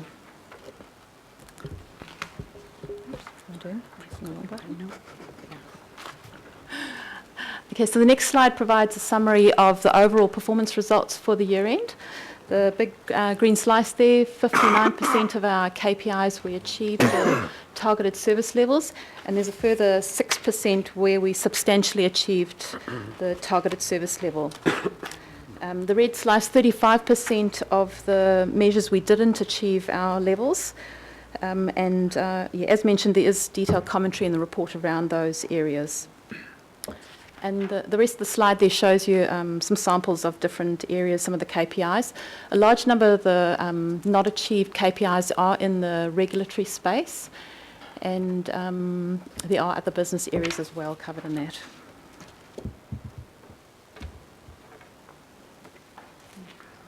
Okay, the next slide provides a summary of the building control services area, and we have got Ian McCormick here today who can take any questions that you may have in relation to this. In summary, the slide shows you the trend around the building activity, how we've had a big significant growth in activity over the year with a 13% increase, and the impact on that has been challenges for the team with the processing times for consents has dropped slightly over the year, and customer satisfaction results are also slightly down. And there are a number of actions underway in terms of the Consenting Made Easy program. Ian, do you want to speak to that and take questions? Yes, so if I could just cover off, I guess, the highlights for us. We've lodged 24,000 building consent applications, so that's 13% up from the previous financial year. We approved 21,500 odd building consents, again significantly up on the previous year. One of the big numbers is we've approved just over $7 billion worth of building works in Auckland. That's up 26% on the previous year. So it lends itself to scale and also to complexity. As you'll see in the top graph, we've consented just over 9,500 residential units, and you'll see that tracking across the years 2006 through to 2016, and the red wavy line that's pretty much flatlined is the non-residential value of commercial development at present, likely to change significantly with some of the big commercial projects which are taking off in the very near future. We've delivered 138,000 building inspections. That's 11% up on the previous year. You'll notice that we haven't achieved our targets in terms of our target for our statutory performance for approving building consents. And there's a number of reasons for that. First of all, in terms of attrition, we've lost 17% turnover in building technical staff over the last 18 months. That includes 58 resignations, where folk are leaving Auckland to go to areas where housing is cheaper, or moving into roles in the industry. We've been putting a significant amount of emphasis on training staff in recent times. First of all, to enable us to be able to fast track our new staff so that they can be as productive as fast as possible, and I guess that makes them more attractive to the industry, and that's, I guess, one of the ongoing challenges we've got. We've trained 80 new staff over the financial year. We've developed a training school. We've run 6 training schools, each of them are 6 weeks long, and we put 90 students through that. And we've continued to manage our quality audit system. Obviously, one of the things we're seeing in the industry is not only scale, but it's also some issues around quality. So very important that the services, the monitoring services and the consent processing services we provide are picking up non-compliant work. Hence, our quality assurance system this year has delivered 1,440 technical quality audits and a further 96 system audits to ensure that we've got a good handle on managing the quality of the work we're seeing in the industry. Sadly, customer satisfaction declined from 48% in the previous year down to 45%. This was using a survey instrument which we have now moved from. We've moved to a survey instrument that's more sensitive. I think from my experience of this survey, that 3% probably isn't that significant. It's probably driven by one of three things. Customer satisfaction in the studies we've done to date is in building control is around one, timeliness of service delivery. It's around appropriateness or perceived appropriateness of technical decision making, and also consistency of service delivery. One of the things that we have struggled with over the last 12 months is dealing with the fluctuating very high work volumes, and if I had to put my finger on the reasons why we've got a slight decline there, it's due to struggling with work volumes. We have, however, a number of initiatives in place to deal with that around increasing our effective capacity. And with your indulgence, I'll rattle through that. Yes. So first of all, technology, as you're well aware, Nucor rolls out in October. That'll, in our northwestern areas, that'll provide a really good framework and increased consistency in the way we deliver services, and enable us to be able to get some greater efficiency out of some of the other technology-based initiatives we've got going at the moment. We've got mobile technology which we've rolled out throughout the whole of the region over this financial year, and we're getting some real benefits out of that. We're developing a booking and scheduling tool which will enable us to be able to see all of the inspections that are being booked, all of our inspection capability across the region, and actually allocate that work in the most effective way. That will increase our capacity significantly. And finally, online consenting. I'm pleased to say that on that channel we're now up to 9%, so 9% of all of the building consent applications in the Auckland region are now going through that digital channel. There's a number of great things about that. One thing, it's better for customers, and it's also more effective for us. It enables us to be able to gain access to any processing capacity that exists around the rest of the country.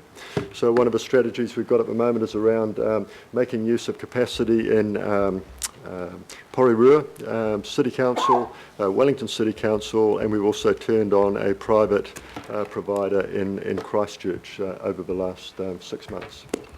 So a very useful thing. There's a number of small tweaks we're making to that online consenting application, which we're anticipating to have completed on the 18th of August, and then we'll be looking to increase the proportion of applications we have on that channel significantly over the following 3 months. And again, that'll make a big difference to our effective capacity. In terms of meeting demand, we've got a program which is focused entirely on meeting demand. It's around turning on and identifying capacity around the rest of the country we can reach with our newly found digital channels, making better use of exemptions under Schedule 1, which enables us to be able to exempt certain types of work from the requirements for a building consent, waiving certain types of inspections for people we recognise are competent. We're also looking at engaging with Canadian building surveyors. It's a technique which was used by Christchurch several years ago. We got some learnings out of that as part of this program. We think we have a good understanding of the attributes of a Canadian building surveyor, which will be useful here. One of the great things about Canada is it's got a building code which is very similar to New Zealand. It means that knowledge and competency in the Canadian building code translates very well to this country. So we are looking at engaging with those folk. We'll be aiming to bring them over on a short-term contract for 1 to 2 years, and we consider that that'll enable us to be able to deal with some of the peaks. Once we don't need them, when eventually the building boom does slow down again, they'll head back to Canada or hopefully choose to stay in this country. But it's a useful resource for us to have available for us. We're also doing a lot of work looking at our forecast. The government's construction pipeline report has just been released, which provides some more insights into what we anticipate we'll be seeing in the building and construction industry moving forward. It makes it easier for us to be ensured that we've got the capacity to meet demand moving forward. And finally, consenting made easy. So we've got it's probably the largest regulatory change program that we've got, well, definitely is, within the organisation. It's around streamlining regulatory services. Some of the deliverables from that project will be getting rolled out from the meeting demand program, and we're beginning to see some of those being framed up at the moment. Others will be getting rolled out as early as March. Streamlining our processes and I suppose encouraging different sections of the building industry and enabling them to be able to work more effectively with us so we can reduce regulatory oversight on those folk and put it on some of the folk who need more support. Thank you, Ian. I've got Councillor Penrose. Thanks, Madam Chair. How are you going to take this? Is this questions just to Ian at this stage? Or? Yes, it's questions to Ian. I mean, this is the area, so I just want to talk so to then I'll Ian. reserve to talk to, okay. to customer satisfaction. Yeah, no, I'll talk to Ian. I'll talk to Ian's ones first, and then I'll talk about customer satisfaction after that, when it arises. Thank you, Madam Chair. I just want to make a comment on this one, Madam Chair, and as keeping a close eye on the regulatory area, in particular our building section, and knowing the constraints we're under, and I've sat around this table for quite some time now, that we have some real concerns, real issues, as Auckland economy is booming, in particular around the building area. And Ian's highlighted the fact today, Madam Chair, of the shortages and the difficulties that we have.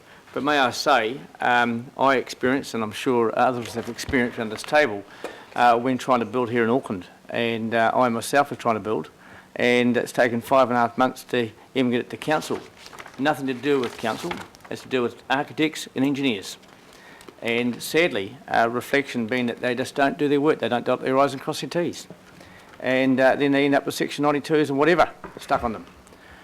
So we need to get it into perspective. But the other side of the coin, you've heard today that I think there's about 1,000 staff over the last 12 months or more that have moved on from the organisation for vast reasons. And I think Ian's just touched on a few of them there, cheaper housing, less congestion on roads, and better job opportunities, but more in particular, salaries that's attracting people to move, which is then putting pressure on the organisation, and in particular the building area. And I do feel sorry for our guys because they are absolutely stretched, Madam Chair, in the planning and building area at the moment.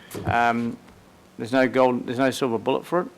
And I know, Ian, you're trying to get as much resource into it as you possibly can to try and get through the problem. But I want to emphasise again, Madam Chair, that when I hear potential candidates standing for this year's election saying we're going to go and clean up Auckland Council, I can tell you, when it comes to the building, it's no reflection on our teams. You know, we've still got to do some tidying up, and Ian's in the process of doing that, but it's the fact is that people just not dotting their I's and crossing their T's. You, Councillor Quacks. Thank you, Madam Chair. Ian, I was just trying to get my head around this, but so as we look at it on the graph on the far right-hand side, those are dwelling consents, right? So that's 9,651 dwelling consents. Oh, that's correct, yes. Yep, residential units, yes. So, residential units, right. So the other 23, the other building consents lodged, the middle graph, that's all sorts of other buildings, is that right, Ian? That's correct. Yeah, okay, yeah. Because it's just, I think it is important that we understand the difference between the building consents and the dwelling consents. Thank you for that. Thank you. Councillor Casey. Is this just on the building control? Just on the building control services. Okay. And Councillor Crum. Thank you. Just wanted to clarify a figure, Ian. Did you say that currently 9% are using online consenting? That's correct. Yeah. So just, is that, you might want to call it a target within the target, so we're looking at overall targets and satisfaction with things overall in your department, but is that 9% do you have targets for that for that, specifically those taking up online consenting, is that in track with what you'd hoped right now, and plans for, perhaps in the marketing space, just flesh out for us how things are tracking? So we're aiming before December to get to 30% on the digital channel. There's a number of tweaks we need to make to it to enable it to be, to optimise it so that we can actually load more of a channel on. My intention is to get 100% of all our applications on that digital channel. It's just making sure that it's working optimally. At the moment, the situation we're in is that we do not have an interface with all of the legacy systems within the Auckland Council. So we've got 7 sets of legacy systems, roughly, and that means for this online application has to interface with every single one of those. And those who know something about IT will realise a lot of the cost and complexity is actually trying to get 2 applications to talk to one another. The benefit of having Nucor, of course, is we've got one common platform that we need to talk to, and that will enable us to be able to make significant gains. Like I say, I don't think it's too hard to sell a digital channel to anyone involved in designing and construction. I think everyone's right into it. It's just a matter of making sure that we've actually got the architecture to support it. Nucor will provide that. So just to confirm again, it's 30. You'd hope for 30% by December with the tweaks and the new core October. Correct. So we're rolling new core out in October, so that'll enable us to be able to start ramping up volume on that digital channel. I wouldn't think we'd probably be getting to full use of that channel to probably sometime after we roll out new core in the central southern area. And 100% when? Aiming for 100%? It will be sometime in 2018. Okay. One of the learnings we've got is that whilst there might be a small percentage of people who would are still creating digital plans in a manual form rather than digital, they'll very quickly gravitate to digital, and we can basically scan those plans at a small, modest cost to enable us to be able to get everything on that channel. Thank you. And Councillor Cashmore. There's 2 questions, if I may, Madam Chair. Ian, the first one is the 96% of the buildings processed within 20 days. Is that strictly the 20 days, or is that the 20 days plus the request for further information procedures? So that's business days, takeaway on hold days.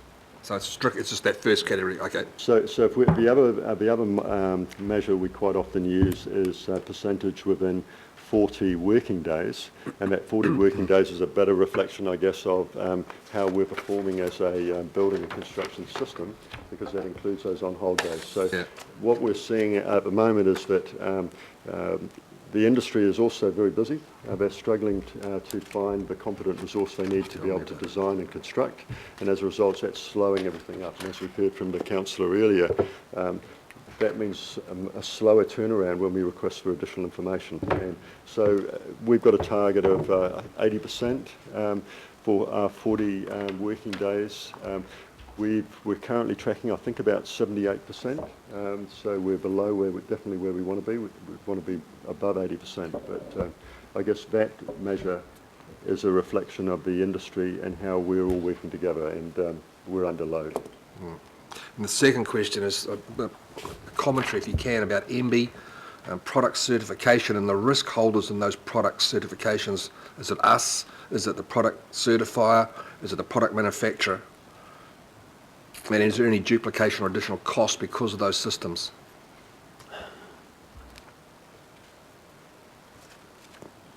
The 2004 Building Act had like 3 legs to it.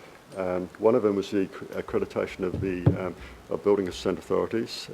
One of them was the creation of the licensed building practitioner. The third one was product certification.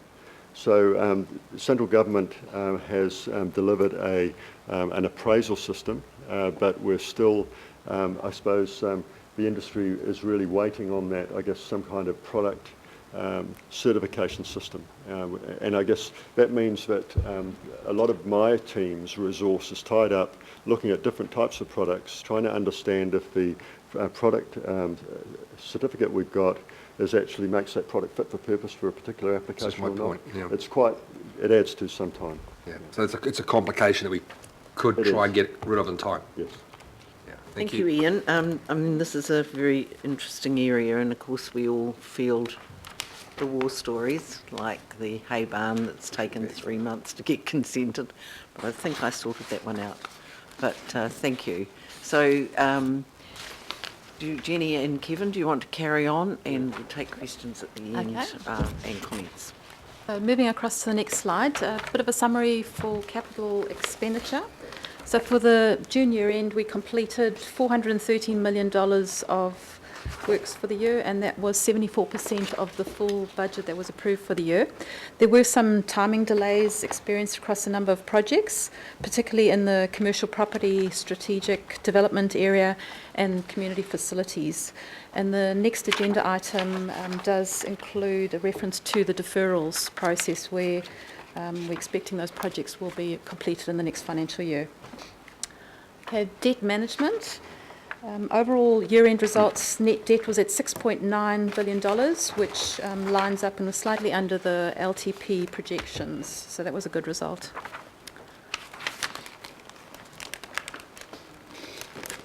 The next slide provides a summary of the financial performance results. Okay, so just looking at the very bottom line there on the slide, the overall result for the year was $411 million unfavourable compared to budget. And there's two key components that make up that amount. There's the highlighted blue line in the middle there, that's the operating surplus, that's the controllable elements that management can influence the results. And the result there was a favourable result, $5 million favourable compared to budget. And in the non-operating space, the result there was $416 million unfavourable. And that's largely due to the Treasury derivatives, fair value accounting adjustment that we have to do, non-cash adjustment. And we have got John Bishop here today, our Treasurer, who can explain a bit more if we need. Okay. And then next slide is some Lagoima information, which we've included in the report. It's Appendix 5. This was requested at the last meeting. And Manager Manoj Raghupathi is here if you have any questions in relation to this. The slide provides a summary of the key components included in the report. And just to summarise, overall there were 1,100 Lagoima requests that we processed during the year, and the average cost to process each of those Lagoimas was $660. And also a reminder that we do publish some of the Lagoima responses where they're considered to be of general public interest. Okay, so just to summarise the key components of the performance report for the year end. So overall we are reporting that there's no areas of material concern. The overall performance results for the year end, we've got a 65% of our performance measures we either achieved or substantially achieved the targeted service levels, and there are some areas working to improve performance. The operational financial performance results for the year on track, with a result that's better than budget by $5 million. Capital investment program completed $430 million for the year. It was 74% of the full year's budget. And finally, debt levels at $6.9 billion aligns with the LTP forecasts. Thank you. So thank you very much. I'm sure there'll be some questions. It's interesting that the Lagoimas cost that much and that number, and they're usually from people who are trying to find out why we're wasting money. And I will say that every meeting, because, you know, there are the serial. I'm not talking about the genuine person that wants to find something out. I'm talking about the serial people who we see every week when we get that. And we're thinking, hang on, aren't they the people that are at the moment telling us we're spending far too much money? But never mind. We have something, John. Thanks. Yeah, just on that question of the cost of the Lagoimas, I'm assuming that's arrived at by allocating the staff time, their salary, and dividing up the hourly rate. But it's a little bit like the cost to run these meetings, isn't it, where there's $20,000 or $30,000, and that's largely the staff time who are employed by the council to do that job. So I guess what I'm saying is it's a bit of an artificial cost. That's people's job to do that. It's not an additional, that's in their salary. So I guess to start allocating an hourly, a rate, whether it be for meetings or whether it be for Lagoimas, is a little misleading because people are employed to do that job. It's not an additional cost. Would you like to comment? Loaded question, but I mean, presumably, if we didn't have so many, we wouldn't need such a big staff. But well, I maybe guess you'd like to the same principle then could apply to meetings such as this. If you cut down to one meeting, then it would do away with the cost. Well, it wouldn't, because the people are still being employed by the council. So, well, we have meetings. Would you like to hear from the gentleman? Yeah. Thank you. Thank you, Madam Chair. So this, we went away and estimated the cost as a result of this committee's request for a bit more information on how much this is costing the organisation. So like you said, Councillor Watson, it does have a fixed component. So my team's cost is included in this, so that's the fixed component. There is also a variable component, which is all the experts who are out there gathering the information for these Lagoimas. That does change with the complexity of the information and the number of Lagoimas that do come in. So it does take into account both of those aspects of it, and the report does make clear that it is quite a conservative measure, so we haven't allowed for certain things like management review and administrative costs in this as well. So we have estimated in this instance, so and we wanted to do that deliberately. Okay. That's a very good answer. Thank you. Thank you. Councillor Hulse. Just a brief idea, Madam Chair, it's just a question. Do we endeavour to, for our frequent flyers like the New Zealand Taxpayers Union, do we endeavour to try and join them together just with staff who can give them the direct information rather than having them go through the formal and laborious Lagoima process every time? Given that most of their questions may well be about why we're wasting money, a briefing on a regular basis from our CFO might be A, more useful, B, more practical, and C, may achieve a reasonable result. However, if they're simply scoring political points, then I guess nothing will assuage that. So the question is, do we try and plug them together with the right people? Through you, Madam Chair, so recently we have been able to direct, there's two strategies here. So one is we have had a few charging conversations with that group, and that has led to the refinement of certain requests. But you would also notice that there is a transparency drive within council, and we are proactively publishing a lot more information. And some of the recent requests from the NZTU has been referred to information that's already on our website, which has lessened some need for processing some information. That's great. Thank you. Member Taipari to do the work. Tēnā koe, Madam Chair, ka nui te mihi ki a koutou I ngā mema o te kaunihera. Nā ka nui te mihi ki a koutou I te kaipaka haere e tēnei kaunihera. I just have more than one question, Madam Chair. In the two matters that were raised in the around the planting on Maunga Keke and the Ethnic Peoples Advisory Panel, just in terms of the Maunga Keke one, wasn't it surely more of a Auckland impact as a whole rather than specifically Māori? And if you've taken it as specifically Māori, why have you done that? Yes, thank you, Member Taipei. I should say, sorry. Yeah, what that section there in the report actually is talking about is either for or on behalf of Māori or including Māori participation. So it was really emphasising the point, yeah, that as you say, those are both initiatives which are for the benefit of the entire region, but it did actually involve Māori's participation to actually ensure that we actually achieve the best outcome. So it's for or on behalf of, yes. So I take it that because they participated, that's a positive impact? It led to a better outcome, yes.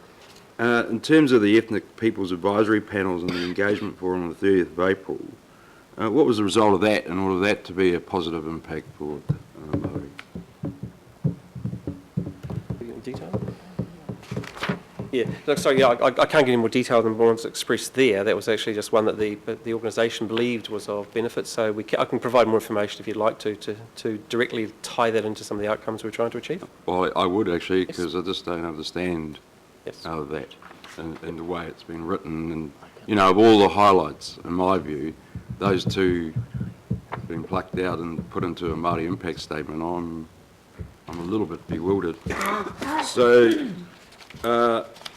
just going to the performance measures, and then on page 67, it says in attachment A, bottom of the page, number 3, Mana Whenua's satisfaction with council's stormwater management continues to be challenging. What's the challenges there, please?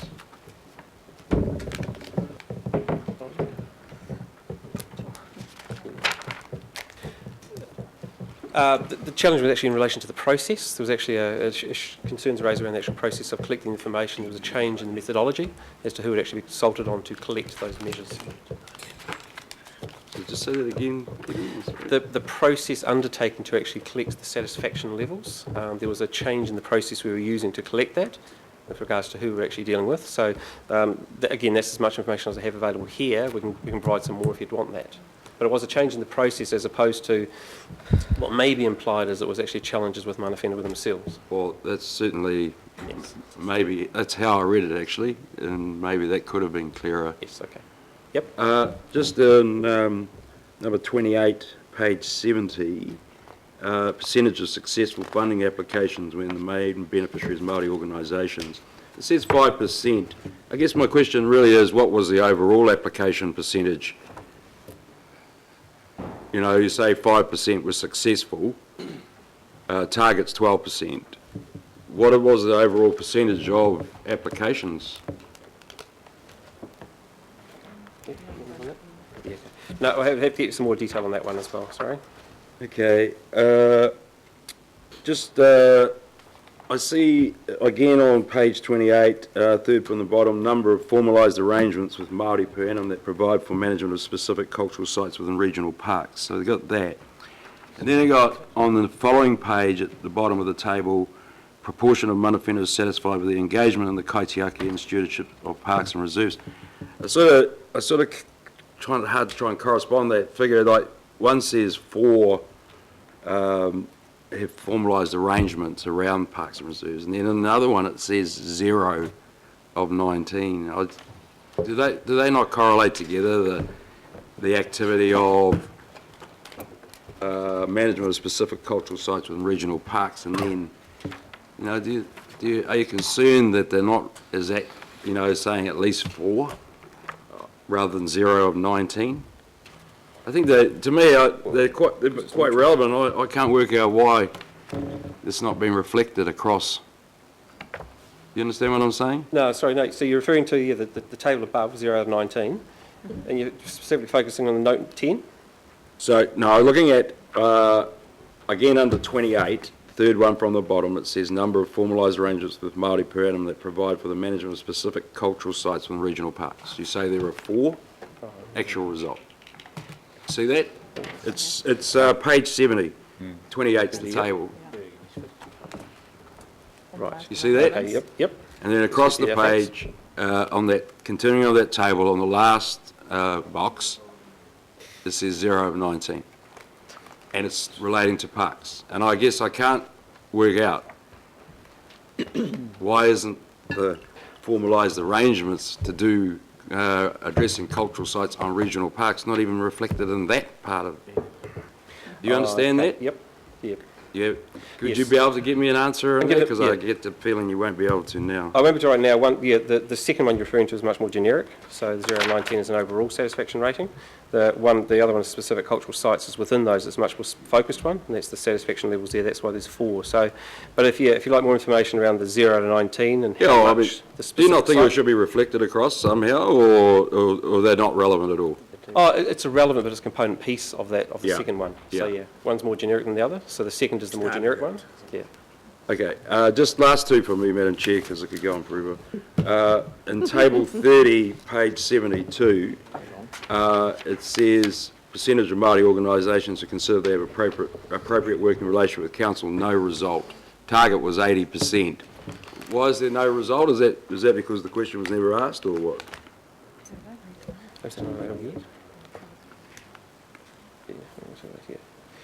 Okay, yeah, now, that's when the survey is undertaken every second year, so it wasn't available for this year. Okay.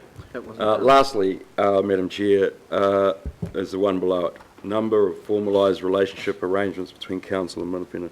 I can say, I think that measurement or that reflection of performance is cosmetic. There are no relationships formalised. Surely having one meeting doesn't constitute formalised arrangements. Tell me that.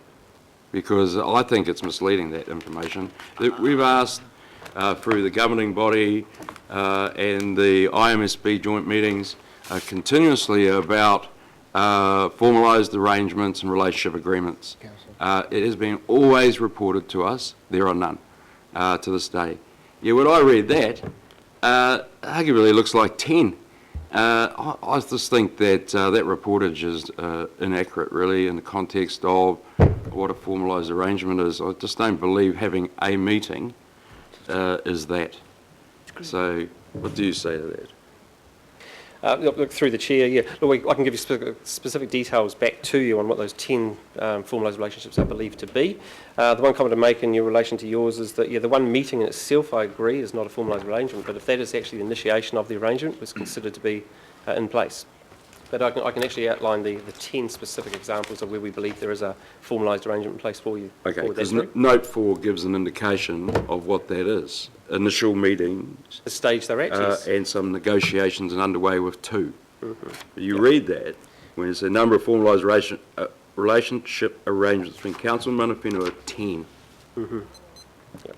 I'll tell you, misleading, Madam Chair.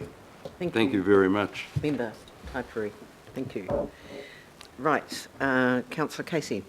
Oh, yeah. I wondered if, I see Nigel's here, have some questions about the service centre and the response in times of need. And in this report, it talks about the change to recycling, but more recently it's been the change in the inorganic service. And I'm quite concerned that we're learning from when there is a great surge of calls and then the response rate goes way down and people get really annoyed waiting for the council to answer. So it's really just, can you talk us through the dip that was caused by the volume of calls? I'm looking now at page 84, when you went down to 50%. Certainly.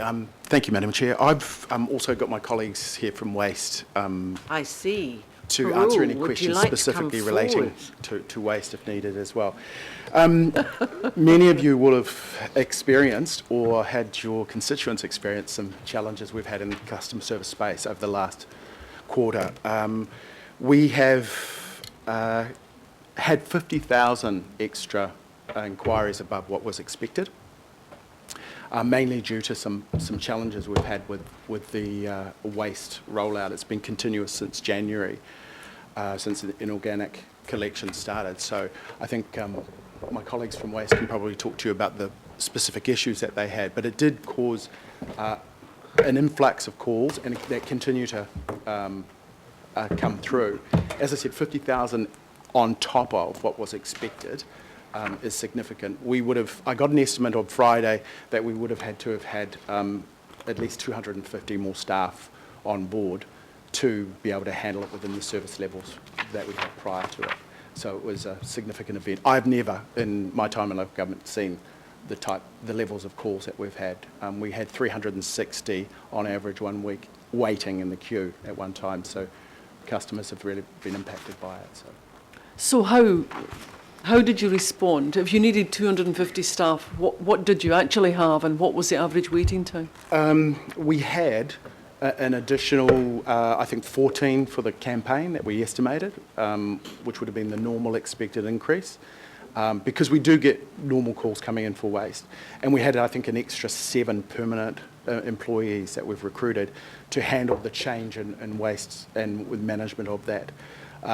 For something like this, the events that we had happen, which were related to the incorrect mail-out addressing and the actual rollout. Can you of just new tell the bins. councillors about that? Because it certainly affected my ward. There was 2,000 houses who were wrongly advised when their pickup was. Yes, I'll hand over to Ian. Thank you. Through the chair. Yeah, there are two big service rollouts here which have had, I guess, different spikes in calls and contact with the business and the contact centre. So the inorganics, as Nigel said, we anticipated that we, as a new service being rolled out, we would need extra staff. In February, when we launched the region-wide service, we had about 10,000 contacts in the month. A chunk of those were around actually booking online, booking over the phone. As a rule, about 70% of bookings have been online, but the remainder have been via the contact centre. More people are booking online, so we've seen a reduction. So since February, when we had 10,000 contacts, that's now gone down in July to just over 5,000. So we have got on top of those initial spikes. And yeah, they were down to significant change in the methodology. So new booking system, the booking tool, some confusion around how to book. So that attracted a lot of calls. And yes, there have been occasions when we have sent out a leaflet drop and it's been dropped in either the wrong area or has got the wrong date on. We are clearly working closely with the contractor to make sure that doesn't happen. We've also changed the amount of communications we've done, so people now can book at any time, whereas before we had only a short window of when residents could book. And also a lot of people, although they were getting a flyer, they saw it as junk mail and weren't reading it. So we now put each of the flyers in an envelope and we're getting a much better response to that. How many households were wrongly advised of their collection? I don't know the exact figures. It will be done on an area basis, on a weekly basis. So we send out a leaflet to a particular area in a week. So if we get it wrong, it would be in a particular area. Sorry, I haven't got the number off the top of my head. Oh, it was 2,000 in Mount Albert. I just wondered where the other area was and how many households were affected. Okay. Yeah, sorry, I haven't got those exact figures. It's just, can you tell me, Nigel, what was the longest wait, of your spike, what was the longest wait that any ratepayer had phoning the council about anything? Sorry, my apologies, I've got a lot of data here because I expected a number of inquiries, but longest wait, I think.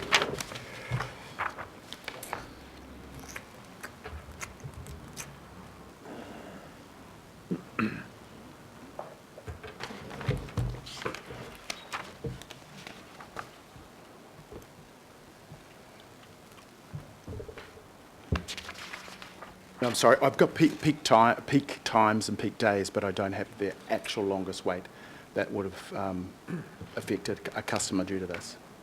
I can get that information though. And my real concern, and it's the first time I've ever had consecutive complaints day on day about the call centre, and especially about the wait. So much so that I called the call centre and was put on hold as well. And so I had my own frustration. It's what we're learning. If you say we needed 250 more staff to cope with that spike and we had 14, how are we dealing with that as a council? Surely we know the spike's coming. You'd see the trend. So how do you adjust your budget to make sure we've got enough staff to cover it? Or does that need to come back to us? Just to clarify, Madam Chair, we anticipated what we expected to be an increase in calls based on our forecasting. When you have issues like mail-outs go out that have incorrect information, that causes a spike that you cannot anticipate. So we based our experience, or based our forecasting on experience that we've had in campaigns similar to this. You'll remember when Auckland City Council rolled out bins of that we had significant increases in volume. So we used a lot of that information to base, and we were quite confident that the extra staff plus a temporary resource to get us through the spike was enough.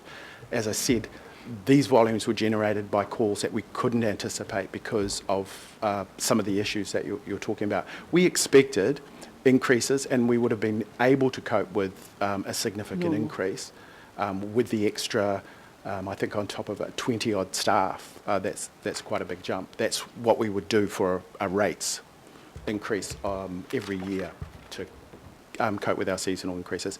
We could never have anticipated the types of volumes that we had. I've never seen 360 people sitting waiting in a queue. And my final question on this is, what happens on the weekend? And again, I had direct experience of a fairly lengthy call on the weekend, which was a real disappointment to me. In fact, in all my experience of 21 years as a councillor, I have never had such a poor exchange with a call centre. So who are you employing on the weekend, and how many, to cope with the people who are busy during the week, who call the council on the weekend? We have, through the chair, we do have staff rostered over the weekends, and it is based on our normal patterns of work, and we did anticipate through this process that we would need extra staff on. A number of issues have also happened during this time that have caused this spike to impact us. I mean, we've had the perfect storm.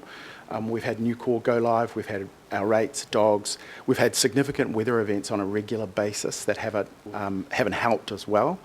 But once again, we believe we have enough staff on the weekend, but not for this type of impact outside our normal peaks and troughs, definitely. But yes, based on the volumes, we should have been able to accommodate a normal level of resourcing. There may be questions from my colleagues, but that's fine. My other question is really for Kevin, and it's about the Diversified Assets Fund. We're going to have an update of that later in extraordinary Page item. 79, no, I'm talking to this report here. Kevin, on page 79, it says here, Treasury manages the trust within guidelines in the Council's Treasury policy. Can you tell me whether there's a statement of ethical investment within that policy? Councillor Casey, we're going... It's a question based on... Councillor Casey, we are going to get a report from... It's in this report here. It's a question to Kevin. Is there a statement within Councillor Casey, we are now... the investment policy, I'm going to rule that out the at this Treasury stage. policy about ethical investment? Councillor Casey, I'm going to rule that out at this time because actually it's coming up as an item I on have this no agenda. item of paper that tells me anything. Councillor I've got an Casey, expert sitting in front of me. Councillor Casey, I don't think that I Kevin think the is answer the is no, Kevin, right? no, that's not true. And that is in breach of what we're talking about. So thank you. I've got Councillor Penrose, Quack, Ross, Councillor Crum, and Councillor Stewart, and then we might break for lunch. Yeah, thanks, Madam Chair, and I'm going to speak to the customer service, Madam Chair, and I raised this at Audit and Risk yesterday for a number of factors. And for a council that sat around this table for 5.5 years, I've been pretty damn positive of this council, but I've been appalled at their call centre. And Nigel, I have to say, I'm listening to your argument there, but I don't wear it. And but I just want to make one comment before I start, and that is on Newcore. I can't wait to Newcore to be rolled out in the south, and Chair of Audit and Risk, I think, complimented the Newcore rollout in the north and the west, and in particular about our regulatory area. I can't wait for it to be rolled out because it's going to put everyone on one platform, and there's going to be those cost efficiencies and savings across the organisation, and I'm sure will help those elected that want to come in this term of council. But I want to talk about customer service. And I've been raising this now for 5.5 years, and to me it's pretty damn straightforward. It's not hard. But I also had, like Councillor Casey, we talked about this when we went and did our audit risk thing out at the Westway Pools the other week. And but you know, and I suppose that when it comes to it, we talk about inorganic, and as I mentioned, Ian, I was one of the councillors that moved it. The Mayor, I moved it, Mr Mayor seconded it, of the inorganic. But if I'm sitting around this table come 2016, 2017, then I'll be asking for it to be reviewed. And I'll tell you why in a second. Customer service. I am sick and tired of hearing customers ring me and talk to me about when they call the call centre, they're scrutinised. Whether they're ringing to talk to a councillor or any elected member, they're scrutinised. Members of the public are scrutinised. And I'll give you an example. My own wife said to me the other day, I give up on Auckland Council. And I said, why? She said, I called the Pukekohe Service Centre the other day to talk to the duty planner. What do you want to talk to the duty planner about? Who are you? What's it about? Do they know all that time on the phone? When it's, certainly madam, certainly sir, I'll put you through. 2 seconds, done. Not waiting on the phone, getting a full list of 5 minutes, 10 minutes on the telephone for that person to call the call centre. And I'm talking, I can back you up with evidence. If you want the evidence, I can back you up with people saying, I get it all the time. They give up calling the call centre. Audit and risk. I raised it yesterday. I myself was driving through the Hunua Gorge to go to a dinner, 5 o'clock Sunday week ago, 5 o'clock on a Sunday night. Goats and sheep all across the gorge, the Hunua Gorge. And I thought, my gosh, someone's going to come flying around that corner, going to swerve to miss those goats and sheep on the road and kill themselves or maim themselves of some description. I called the call centre on my council phone. 5 minutes later, I'm still waiting. It's still going. I called on my private phone. 5 minutes later, I'm still waiting. I arrived at my destination. It was ours. Having dinner, ready to have dinner with the guest I was invited to. I put my speakerphone on, sit at the dinner table, and the council thing kept regurgitating itself 13 minutes. And they said, for God's sakes, hang that up, will you? Hang it up. 20 odd minutes later, I'm still waiting. Thankfully, no one was killed or maimed on that road because I had to back the people because of our insufficiencies. I just can't understand what we're doing wrong. We talk about the inorganic, and what I'm saying here is it's costing us 63 cents a week for the average household. And I pushed this because of the pressure I was under in the south with inorganic spilled all over the roads. And I was always quoted by a lot of people, they said we look like we live in a third world. That's what they quoted to me. So I pushed for the inorganic to be changed. I'm starting to have second thoughts about that now. Because if it's 63 cents a household and all this added cost to the call centre, what's the average cost costing the ratepayer now? I have to ask that question. So I have to say, unless we get the thing sorted out, if I'm sitting around this table come 216, 270, if I am, you might be hoping I'm not going to be, I'll be asking for change. Unless we can get the damn thing under control. Duty planners. I have to say we need to review the duty planners. What I'm hearing is 10 o'clock to 2 o'clock is not suffice for a number of people because they're queuing up getting to see the duty planners. The growth is out there, it's hitting us hard. I complimented our building team before. We're under huge pressure for trying to get the workload through. But we need to increase the duty planner hours because 10 to 2 is not long enough. It is not long enough.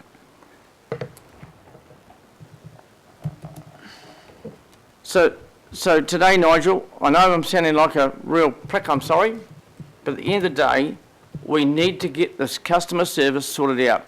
To me, it's not rocket science. You know, we shouldn't be scrutinised, or the public shouldn't be scrutinised if they want to talk to an elected member. The public shouldn't be scrutinised if they want to talk to a staff member at council. It's that staff member at council will make the judgment whether it's a prank call, a abusive call, or whatever. But just put the calls through and get their damn job done. To me, it doesn't make sense. But 5 o'clock on a Sunday night, when I called the call centre, I dialed the 30101 number. I thought, right, I'll dial a 0800 number. I dialed the 800 number. It was transferred to the 301 number, and I sat there and waited and waited and waited. So, you know, we have to get it sorted, people, and sorted real quick. Sorry, Madam Chair, to be so negative, but that's my view on it. I think we've all been experiencing that lately. Councillor Cracks. Yeah, Madam Chair, just going back to the Lagoima information here, there was a letter to the editor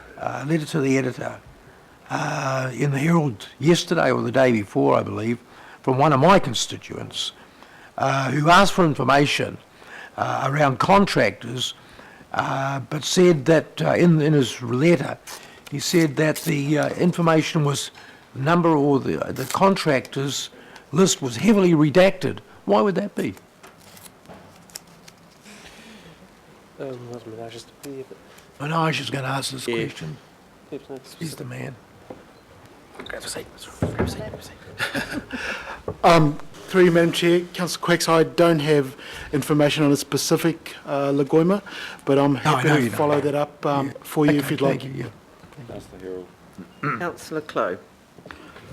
Oh, just two things. Just the Lagoima thing, my understanding was we decided to publish the cost in order to really highlight the vexatious Lagoima is, and we know who the main vexatious Lagoima is. So could you just confirm that that's really the main reason we do that? Sorry, you mean publish the cost to identify the vexatious Lagoimas? No, it was, like I said at the start, it was very much because this committee wanted a sense of how much Lagoimas cost the organisation as a whole. It wasn't necessarily targeted at anyone. That's a good answer, but I think that might have been our intent for getting that information published in this report. The second one, just with the mail-out, what went wrong with the mail-out? Why was it wrong? Through the chair, there was a programme for rolling out the inorganics across the region, and it's split up into 7 different areas over a 41-week period, and obviously each area has a specific week. It was as simple and as stupid as sending the wrong letter with the wrong information on. Okay. And how many of those stand-up, pop-up sort of electronic signs do we have around the place, which say, call this number and put your address in and it'll tell you your pickup date? Do we put a few of those up around? Yep, through the chair. Yes, we did. We had a number on the North Shore, and we've had about, I think it's just under 50,000 people sign up to that. So that's been very successful. And in New Lynn as well. To help. If I can just add on the inorganics, when we do get it wrong, we honour all late bookings. So if people have, so clearly we aim to correct, if we send a wrong leaflet out, we aim to correct it as soon as possible. And if someone does phone up or contact us and say that they've missed their booking period, we will honour all of those bookings. Yep. So that has been a commitment that we've made. And to date, we've made over 60,000 collections from properties. Thank you. Thank you. Councillor Crum. Oh.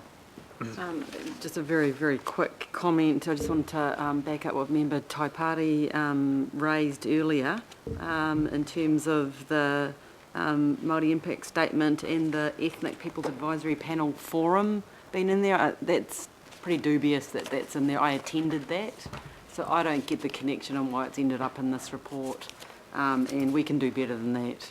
Just a comment. Councillor Stewart. I think I'm the last speaker, must be. Which I wouldn't mind just having one quick. Oh, you've got one, Yeah. okay. Just on the call centre, this morning I actually rang the call centre a couple of times myself, and I think the first time it did take about 5 minutes before anybody, after they picked up and there was a message, and I waited for 5 minutes and then it just cut off. It's like somebody must have hung up on me. So I rang again, then it took another, I think it was about nearly 5 minutes, and then a third time lucky, another 5 minutes, then I finally got through to somebody, and then I emailed, and then it was all okay. But with the call centre, I can remember some months ago ringing the call centre when we had a window washer up the road that was drunk and causing a lot of problems, and then they said to me, oh, you'll have to, I said, I'm on hands held, and I said, I'm ringing. The only reason I'm ringing is because it could become a serious problem. Somebody could get killed, So they said, oh, well, you'll have to ring the police. And I said, well, could you ring the police for me? I said, I'm a councillor, that sort of thing.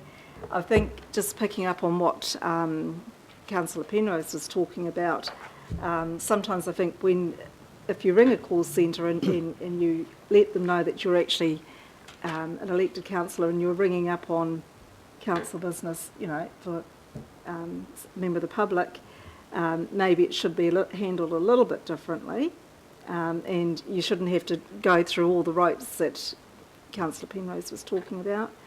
The other thing is that this morning, I must admit the music that they had playing, it was sort of all of a sudden it sort of like went into sort of like a heavy metal type thing, and then it went da da da, and then it went, you're waiting and waiting and waiting, and sort of, then it went da da da.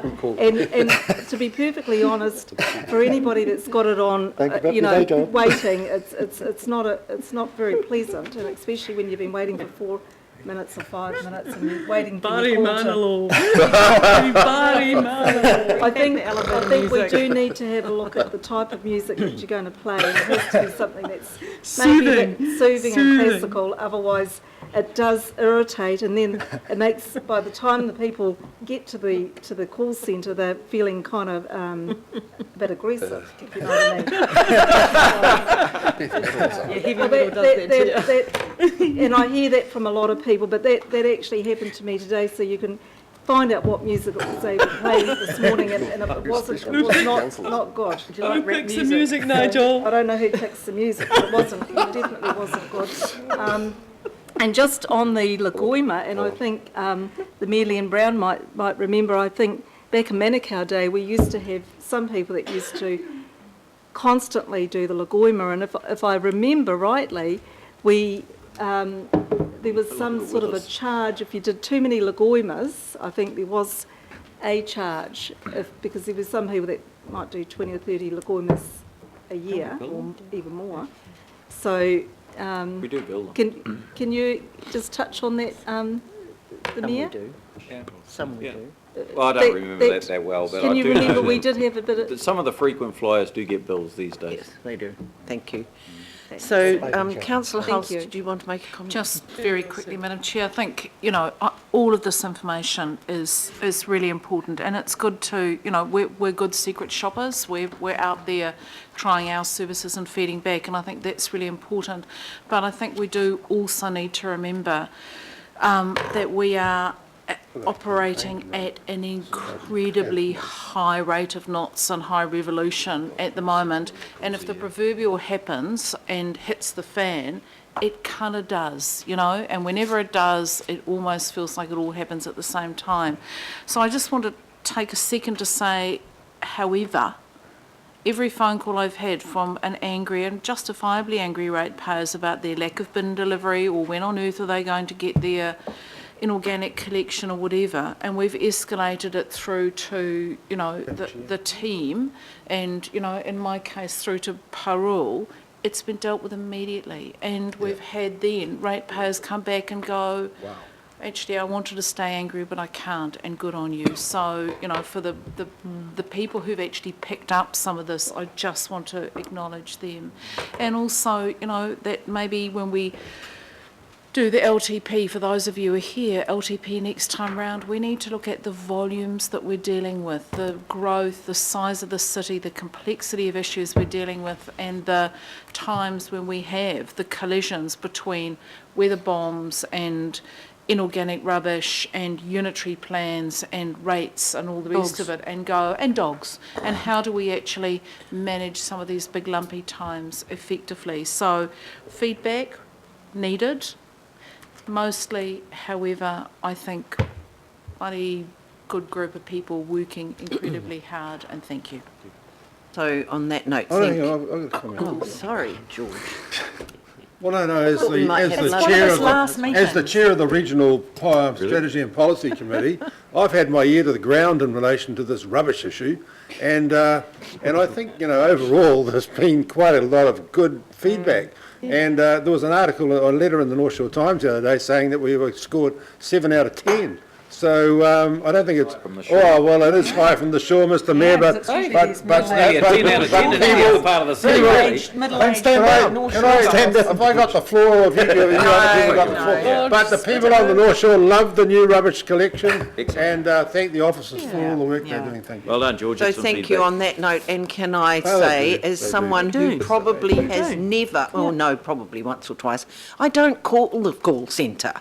I call Parole, and I talk to the staff, and I get hold of people, and Parole goes, and then I get phone calls from people who have spent half an hour on the phone saying, absolutely fantastic, because I've just got my bin, or I got my 7 bins picked up. Madam Chair? No problem. So on that note, Can I just ask that we commend Parole, because I think she actually went and picked up some rubbish on a Sunday.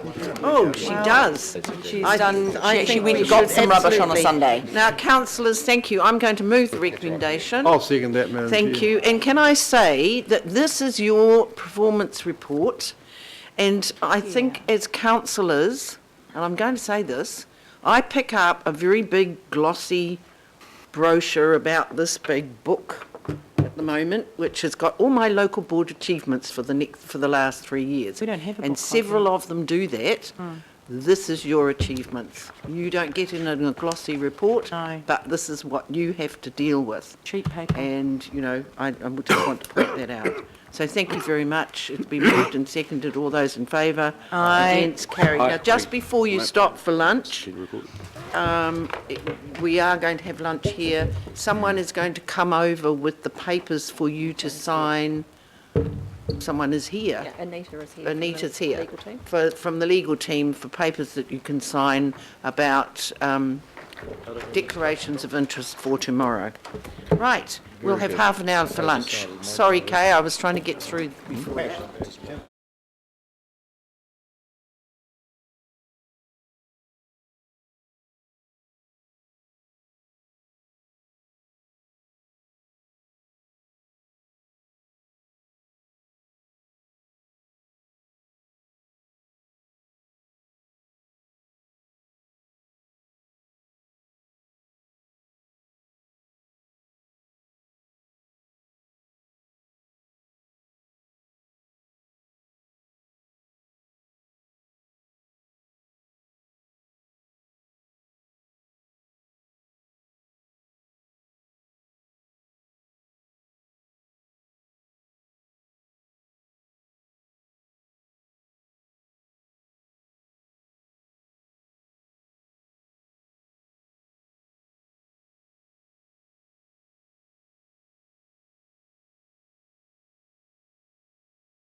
Thank you, councillors, staff. We will continue. Item 12, budget, no, 13, budget update, sorry. I'll move, Welcome. Madam Chair. Oh, second. Thank you. Any questions or comments? Yes. Just like to acknowledge the Chief Financial Officer and Mr Kimpton for working out the OPEX on Marlborough Hall, the youth facility in Kaipatiki. They spent quite a lot of time on this. It's a small number, but the money had to be found somewhere, and I just appreciate that the work that the finance staff have done in that regard, and Matthew, of course, too. But I just have one question on the B, and that is it. In the B motion, it talks about an underwrite, and then at paragraph 14, it talks about a contribution. They're two different things. So which is it? This is the New Zealand Fire Service 100,000. Is it an underwrite, or is it a contribution? So from the New Zealand Fire Service, that's a contribution. So should the motion then be amended to read up to 100,000 is contributed? Yeah, through Madam Chair, if I could just clarify that a little bit. There is the commitment from the New Zealand Fire Service for the $100,000 towards the building of the station. The underwriting from Auckland Rural Fire is to cover the Puhoi has still got funding applications out there, and any funding that Puhoi get will come off that 495. Okay, thank you. And look, there's one other person I forgot to acknowledge, and that's Kay McIntyre, the chair of the Kaipatiki local board, who is an accountant and a tenacious one and knows the ropes, and hunted that money down for her community. I just have to acknowledge the rigour in which she approached that item. Thank you for that. And yes, I acknowledge Kay, and she said she wouldn't speak, but she wanted to be here, so she sat here all day. Thank you very much, Kay, for that. And Brian, your work on the Puhoi Volunteer Rural Fire, you know how very dear to my heart that those people. So, yeah, great. So it's been moved and seconded. Councillor Cashmore. Just a question to Mr Cartell, if I may, Madam Chair.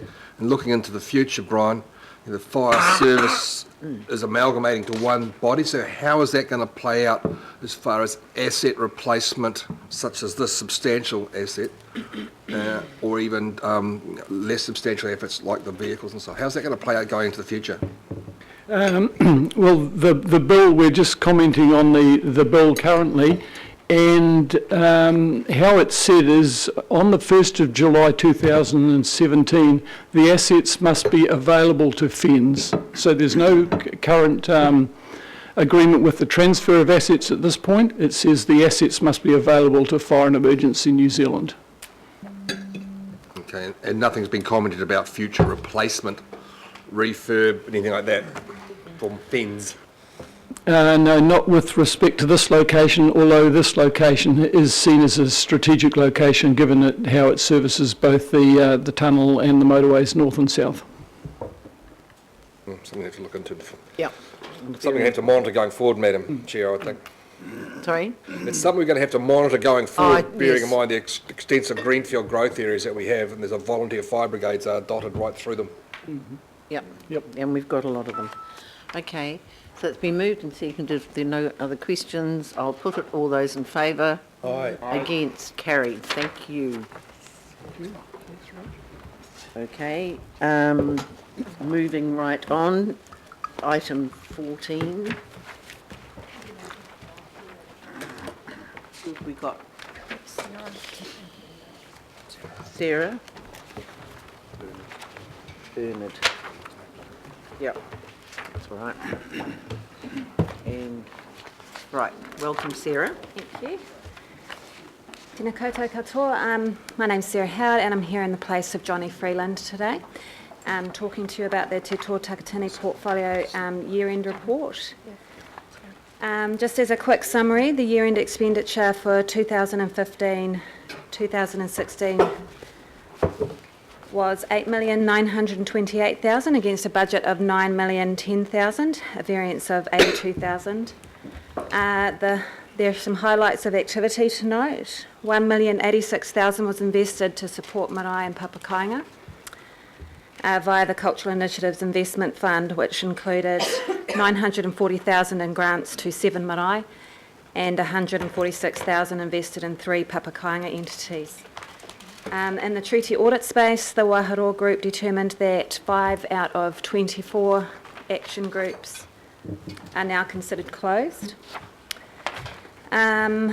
On the 8th of June 2016, the Executive Leadership Group of Te Tō Takatini approved the inclusion of 10 new initiatives into the 2016-17 annual plan.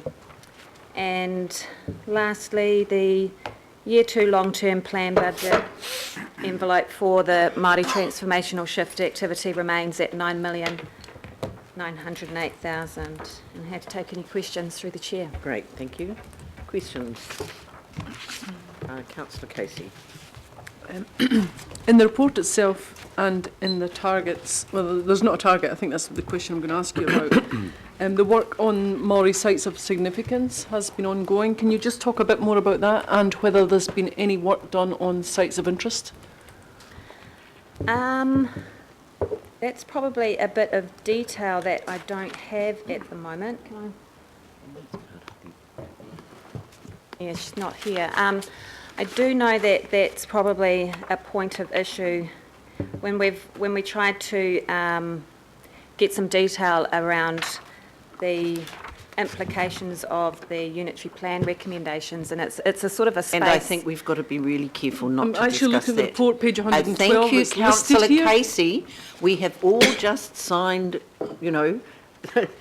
declarations of interest. I'm asking a question about a bit in the report. And page 112. We can't discuss what's in the unitary plan. I'm just trying to be sensible. So maybe if we're being sensible, we won't put the officer on the spot by asking him questions about it. What? Yeah, I'm sorry, I don't have that detail over that piece of work. Right, any other questions? Member Taipuri. Kia ora, Madam Chair. Tēnā. Can you just explain the function of Te Waharoa? The Waharoa Group? So the Waharoa Group is a group that consists of internal audit representation, members of the IMSB Secretariat and a member from Te Waka Angamua. And the function of it is to agree on the detail of what is needed to consider something closed within the treaty audit. So the treaty audit recommendations can be quite, what's the word for it, debatable, and that Waharoa is about gaining consensus on what we need to do, what Auckland Council needs to do to meet the recommendation from the treaty audit, and then also to meet and come to an agreement on when we consider it closed and actually actioned. Okay, so just so give some context, why I asked that question is that it is my understanding that over time the terminology being used is consistently changing, which makes it quite difficult to measure the previous reporting and what's currently happening. Can you say that when you do make those changes, which I think is not helpful for trying to measure success, did any of that go through to Waharoa? I think that we've come to an agreement with the Waharoa Group and the IMSB Secretariat on our wording in the last couple of reports and trying to keep quite consistent, especially over the last 2 quarterly reports, and what we call in term recommendations and action groups and things like that, keeping quite consistent on that. We've made a point of trying to do that. So you're saying that has happened, because I understand it hasn't. What are you asking again? Whether we've been... Te Waharoa has had a function in agreeing with the changes of the terminology being used against the audit program and in order to measure Because I understand that hasn't happened. My understanding's different. We have Okay. discussed it, yeah. Okay, thanks for that answer. Just on page 107, attachment A, there's a reprioritisation of 1 million. What is the process for reprioritising that and to where? So my understanding of that was that 1 million was that it was treated as an accrual of an underspend, and it's intended to be spent on a partnership with central government on some housing initiatives that will have good outcomes for Māori. I don't know the details of exactly what that money is going to get spent on because those discussions are happening amongst ELT at the moment. So there's other... I think the Chief Executive is going to make a comment about that. Phyllis. I want to ask his other question and I'll answer. Oh, no, I'm happy to hear what you have to say first. So the details of any commitment to actually spend it have not been worked out yet, mainly because we have not yet heard from the Minister's office the details of the program. So you may remember or know that Minister Bennett announced a $9 million initiative over 2 years, and they've invited us to partner. So we've essentially ring-fenced that money so that if we agree it's consistent with our objectives, we'll bring it through to Tō Takatini Executive Leadership Group. And if we like that program, we would be proposing to join it and make that program larger and more successful than it would otherwise be without our contribution. I hear that answer. Thank you. Just under senior leadership and diversity training.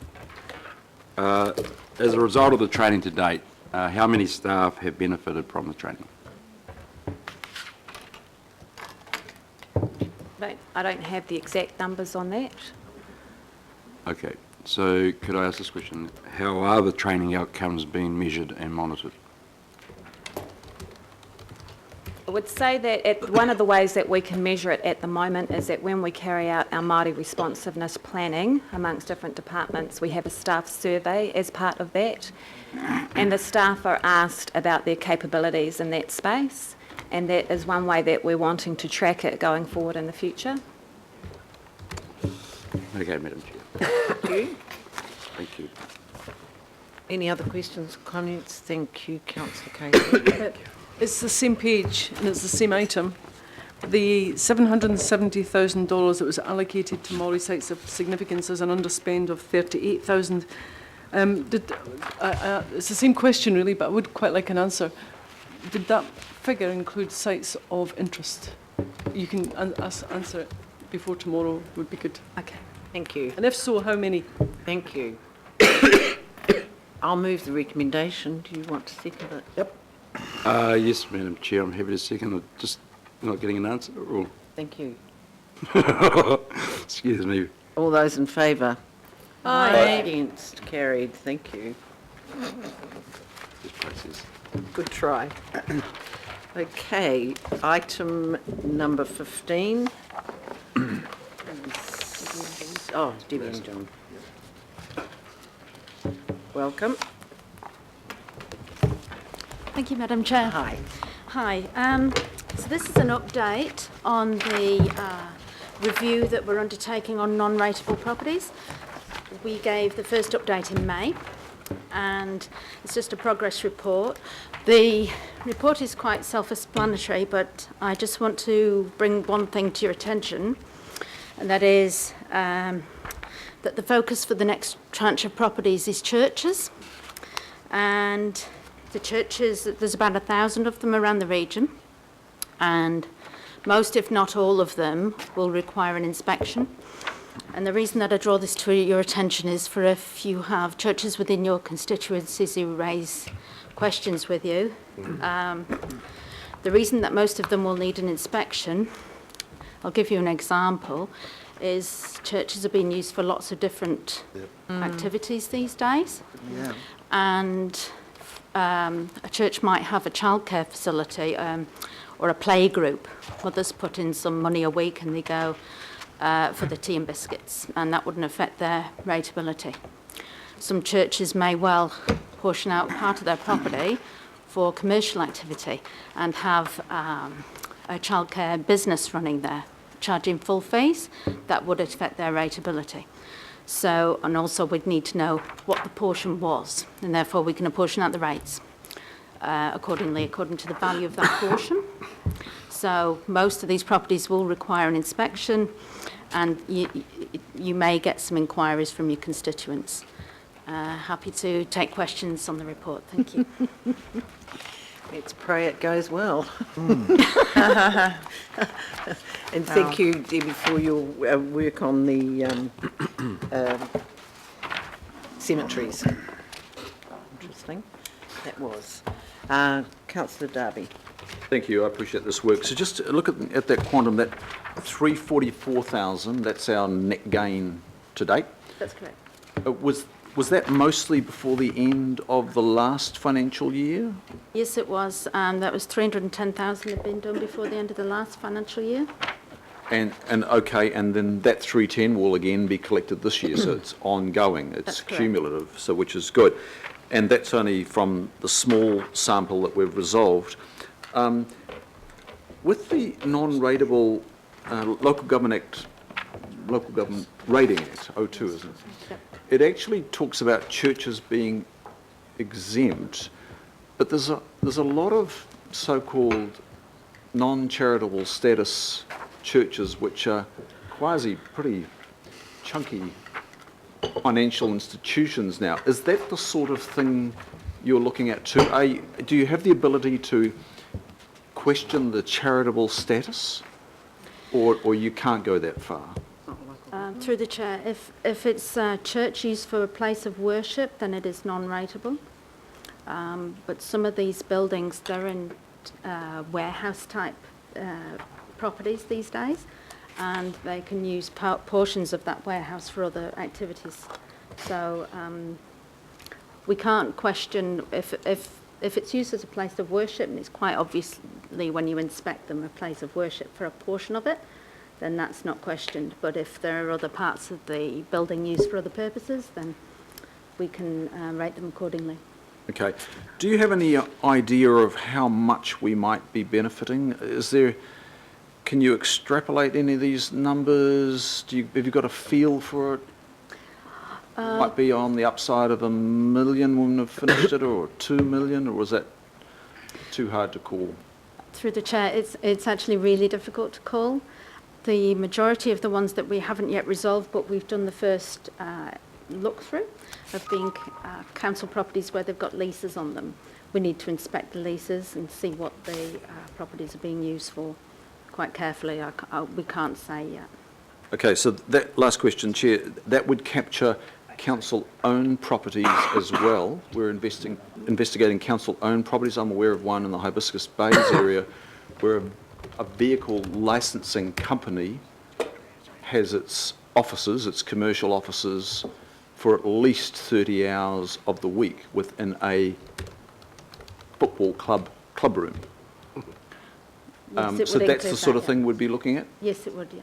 Okay, thank you. Thank you. Councillor Cashmore. Thank you, Madam Chair. So we have, 1,930 that require more investigation. I imagine some of those may be contestable if you start going into places of religious worship or religious business activity. There will be some contestability. So how are we going to arbitrate our way through that? Yeah. Through the chair, the legislation is quite clear, so we don't have a problem with determining whether or not something is rateable. It's just quite a time-consuming process to go out and actually inspect. And yes, they've got the ability to object to the RID and to say we would argue it's only 55% for this activity, but we will work through those on case-by-case basis. So there's no set process, we just negotiate our way through it, because their vision of what is clear and compared to ours in the legislation might be somewhat different, I would suspect. That's correct. I have checked it out legally as well, if there's any way we can make this process any easier, but no, it's just the task. Yeah. Okay. Okay, thank you. No other questions? I'll move the recommendation. Have I got a second? Second. Yep, second. Thank you.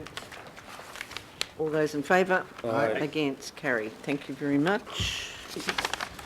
And item number 16. Happy which to is move. Happy to move. Thank you, Councillor Walker. Second. Any questions? Second, Oh, Councillor just, Poe. Councillor Darby.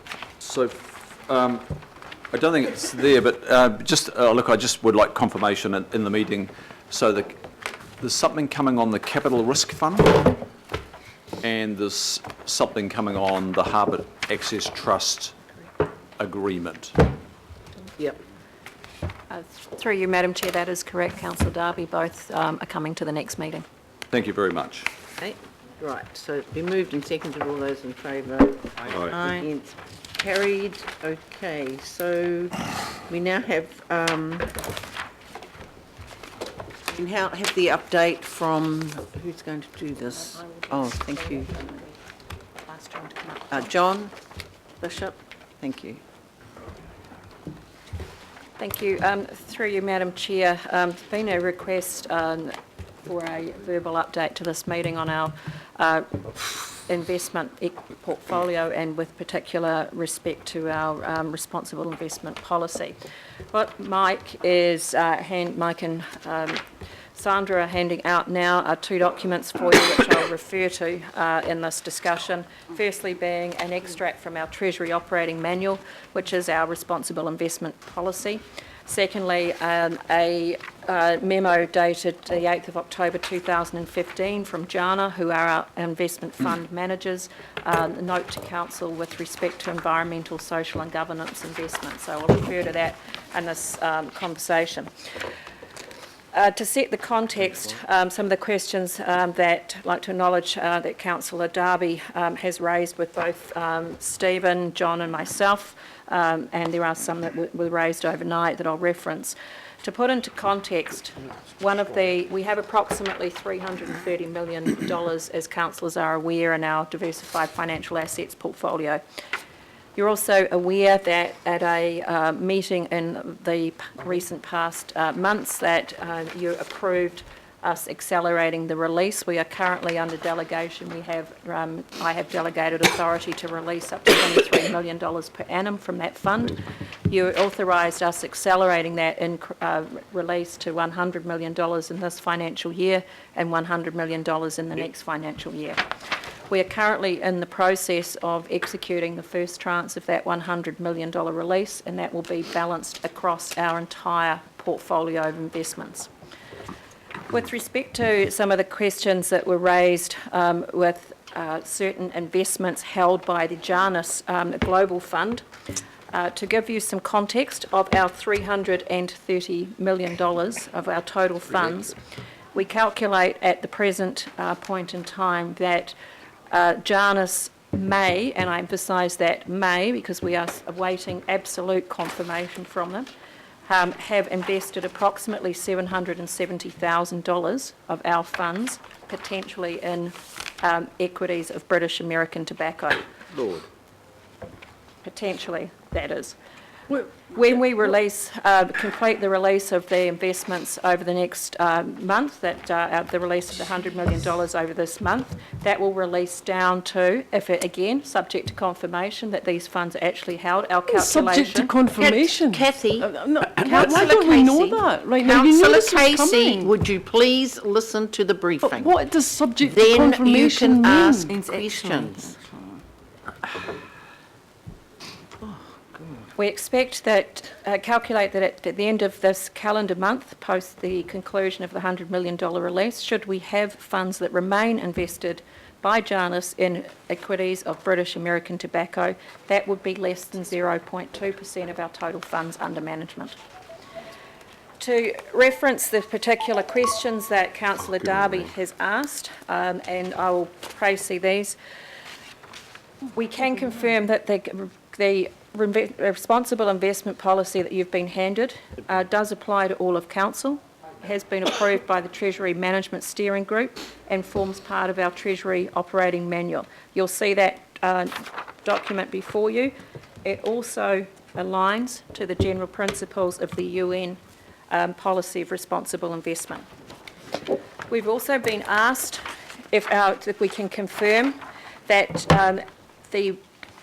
what evidence that we may have that the ACIL board, when they were responsible for managing the portfolio, adhered to this policy. That is obviously a question that would need to be asked directly of that board. However, we have no evidence in our possession to suggest that they did not comply with that policy. Other questions that we have been asked are whether we can confirm that there are any other funds in which our total portfolio of investments may have investment in other tobacco, alcohol, sugary drinks, and a number of other items. The answer that we can give you at this point in time is that we are working with our fund managers to ascertain the investments held across in the various asset classes that they hold on our behalf. We do not have information, or nor do we go into the details, down to the specific details of individual investments. That is why we engage JANA as our fund managers. You have a second document that has been provided to you, which, as I referenced, is dated the 8th of October, which is this document here. That gives you the details of the compliance against our policies of the specific funds that we have. A further question was asked of us by Councillor Darby overnight, was whether we are satisfied that there are any other investments that may be connected to a number of other activities, including weapons production, nuclear power, gambling or pornography. To give you a view of that, we are satisfied that all our investments are legal. What we do need to note in this briefing, however, is that one of our portfolios being held by Devon Funds Management, they do invest in Sky City. So we could not give you an absolute assurance at this point in time that any of our funds are directed by Devon into investments of Sky in Sky City, or for that matter, Sky TV. We've also been asked what action we are taking, noted there and made reference to the confirmation we have from JANA, and we are exploring that and delving into that further, as I've stated. Last but not least, the last question that we were specifically asked is whether we could give a date as to when Council will have sold down all investments that may be inconsistent with our responsible investment policy. And as I've referenced, we are in the process of executing the transaction that you gave us authority to do so, of releasing $100 million. We have authority to release another $100 million next year, and we will execute that in the next financial year. That will then leave us with a remaining balance in the diversified financial asset portfolio, as it states at this point in time, would be approximately $100 million. Thank you. Thank you. So can I just ask, if people are upset about where our diversified asset portfolio... Thank you, Councillor Casey, I'm speaking. We could accelerate the sell down. That is correct, Madam Chair. Okay, and then we can be absolutely sure that we haven't got any investments anywhere else that could upset anybody. Okay, good idea. So I'm asking councillors to think of that while we have the discussion, so that, and can I please ask councillors, don't shoot the messenger. We asked for this and we've got it. So thank you, Councillor Darby. Thank you, and I'd like to thank the Chief Executive and the Chief Financial Officer for turning this around pretty quickly. I know that financial markets area, and it's hard to go and find very quickly where you are invested, especially when you are invested indirectly. So I acknowledge the staff for beginning the paper trail, and there's more to come. So I'm hearing the answer on for the CFO on the question 4, whether are we confident that we or satisfied, I said, that we're not in weapons production, particularly cluster munitions and nuclear explosive devices, anti-personnel mines, very topical around the world, and governments and local governments don't go there. Nuclear power and another gambling, pornography, etc. So that would be, we would only get absolute clarity once we go to the next stage and ask further questions on that. Is that pretty much the answer? At this stage, we don't know the answer. Yeah, just through you, Madam Chair. I mean, just to give you a bit of the scope of the scale here, we have 12 fund managers. One of the equity fund managers, they invest in over 800 stocks worldwide in a lot of countries. It is very hard to say exactly what they invest in. But what is clear is we do comply with our responsible investment policy. And in reality, when it comes down to people's view on what investment is ethical and moral, everyone's got a different view. And we could spend hours and hours debating what is ethical and moral, but everyone's going to have a different view. That is why we have a responsible investment policy which we comply with. Now, we could debate those categories that you mentioned, weapons, whale, gambling. Then we also get pressured by groups who don't like investing in fossil fuels. So we could add that to the list. Then we could look at, well, what other companies use fossil fuels. For example, some people then wouldn't like airline stocks, and then some people wouldn't like where airlines land. So where do you draw the line? It's a difficult area, and to re-emphasise the CFO's point, all the investments comply with our policy and are legal, but we haven't made ethical and moral judgments. So, Madam Chair, I appreciate that response, but it is a surprise to a number of us that we, even with that policy in place, we've found ourselves being investors indirectly in a tobacco company, a very controversial tobacco company. So my question is, and we aren't confident at this stage, and I very hope we are not found to be investing in directly in, say, weapons manufacturers, in cluster munitions or those sorts of categories. That would be a real worry. Now, we have discovered that we are investors in a tobacco company, and one that has been the subject of class action lawsuits in the US, numerous class action lawsuits. So it begs the question, does this responsible investment policy require review? Now, considering that the investments in the tobacco company are legal, I would suggest that we need to confirm a review of the policy to ensure we are making specific exclusions, that it is a broad policy as it is now, but that it does need to be specific about such things as tobacco and about such things as weapons manufacturing, cluster bombs, anti-personnel mines, nuclear, gambling, pornography. I think it does need to be the subject of review. And I would also like to see a more targeted sell down, as we discover the information, a more targeted sell down of those indirect investments that might fall into the categories that I've described there. So I'm very willing to hear the other councillors contribute here today, but I am very concerned that the policy that we have in place at the moment, which we are complying with, has allowed an investment in this particular tobacco company to slip through. So my feeling is that we need to review that policy. Just through you, Chair, if I can respond to that. Look, we can review the policy and come up with all sorts of investments that we agree not to be in. In reality, what that would mean is we would have to invest directly.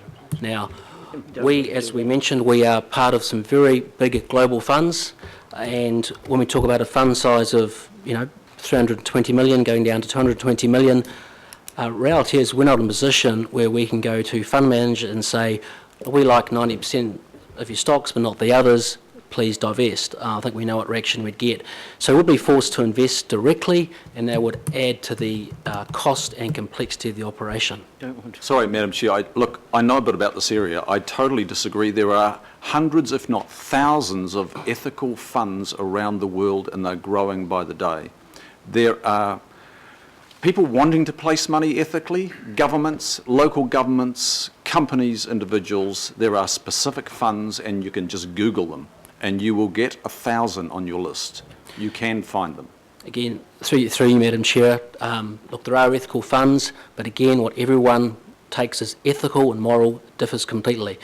For example, your case about gambling stocks, I mean, is it acceptable to invest, say, in Woolworths, which own Countdown, which sell lotto tickets? I mean, where do you draw the line? Everyone will have a different view. Yeah, that's right. Yep. No, I mean, I think the question has to be, how much do we want to be in this space or not? That's right. I mean, that's the bottom line. But anyway, I know several people... lotto tickets. Yeah, well, they do, and that's gambling. I'm sorry, Councillor Casey. Okay, you've had your hand up. You have a go. Yep. Thank Up, you down, so much. just Well, say. first of all, Sue, we may have $750,000 invested in British Councillor American Casey, tobacco. I am... We may have. Councillor Do we or Casey, don't we? Councillor Casey, I am not going to have you shout at staff. I'm not shouting, I'm raising my voice. You are shouting I'm at not. staff. This is a very, very emotional for you. This is the biggest embarrassment for this council and in years. it's not the biggest embarrassment. Oh, it is indeed, if I can just go on. It is not the biggest On the embarrassment. same day that lawyers are coming around each and every one of us and we're signing off a conflict of interest paper, some of us have got 3 pages of it, here we have a council investing in Sky City, who makes submissions to our smoke-free policy, our unitary plan, our Auckland plan, and whatever else. In every document, Sky City has a say. And we're investing in them. And I'm looking at you, but I'm not needing an answer. We may. Through you, Let's look to what? Just through you, Madam Chair. The reason why we're saying we may is the data we have is at in most cases 30 June. So what's happened in those funds prior to that date we're not aware of. Now the reason why we don't have up-to-date information as to the day is that where funds position themselves in relation to the market and the indices they're judged upon is confidential proprietary information to those funds. That's why the Chief Financial Officer added the word may. So when, Sue, will we have the confirmation that we may have $750,000 invested in the British American Tobacco Company? Through you, Madam Chair, as Treasurer has just stated in response to the question that's been asked, that it's proprietary information to the funds themselves. We have requested the details. We need to make you aware that we cannot, they are not obliged to give us the details down to every equity. We can ask, we may not receive, and hence why use the language we may have. We do not, and I'd like to also clarify another point, Council does not directly invest in Sky City or Sky TV. No. I think, Madam Chair, it's really important to stop raising a potential conflict of interest which does not exist. I don't know if it exists or not because I don't know what shares we hold. We have told you and explained that we invest via completely independent parties. We have no say in where that money is invested, and we do not have conflicts of interest arising from these investments. Well, here's the thing. The Auditor General tells us it's not just conflict of interest, it's perceived conflict of interest. Well, hang on. Perceived conflict of interest. And if each and every one of us has to be squeaky clean about investments, this council needs to be the same. And I'm horrified that we don't have the information. And just look south to Dunedin City Council.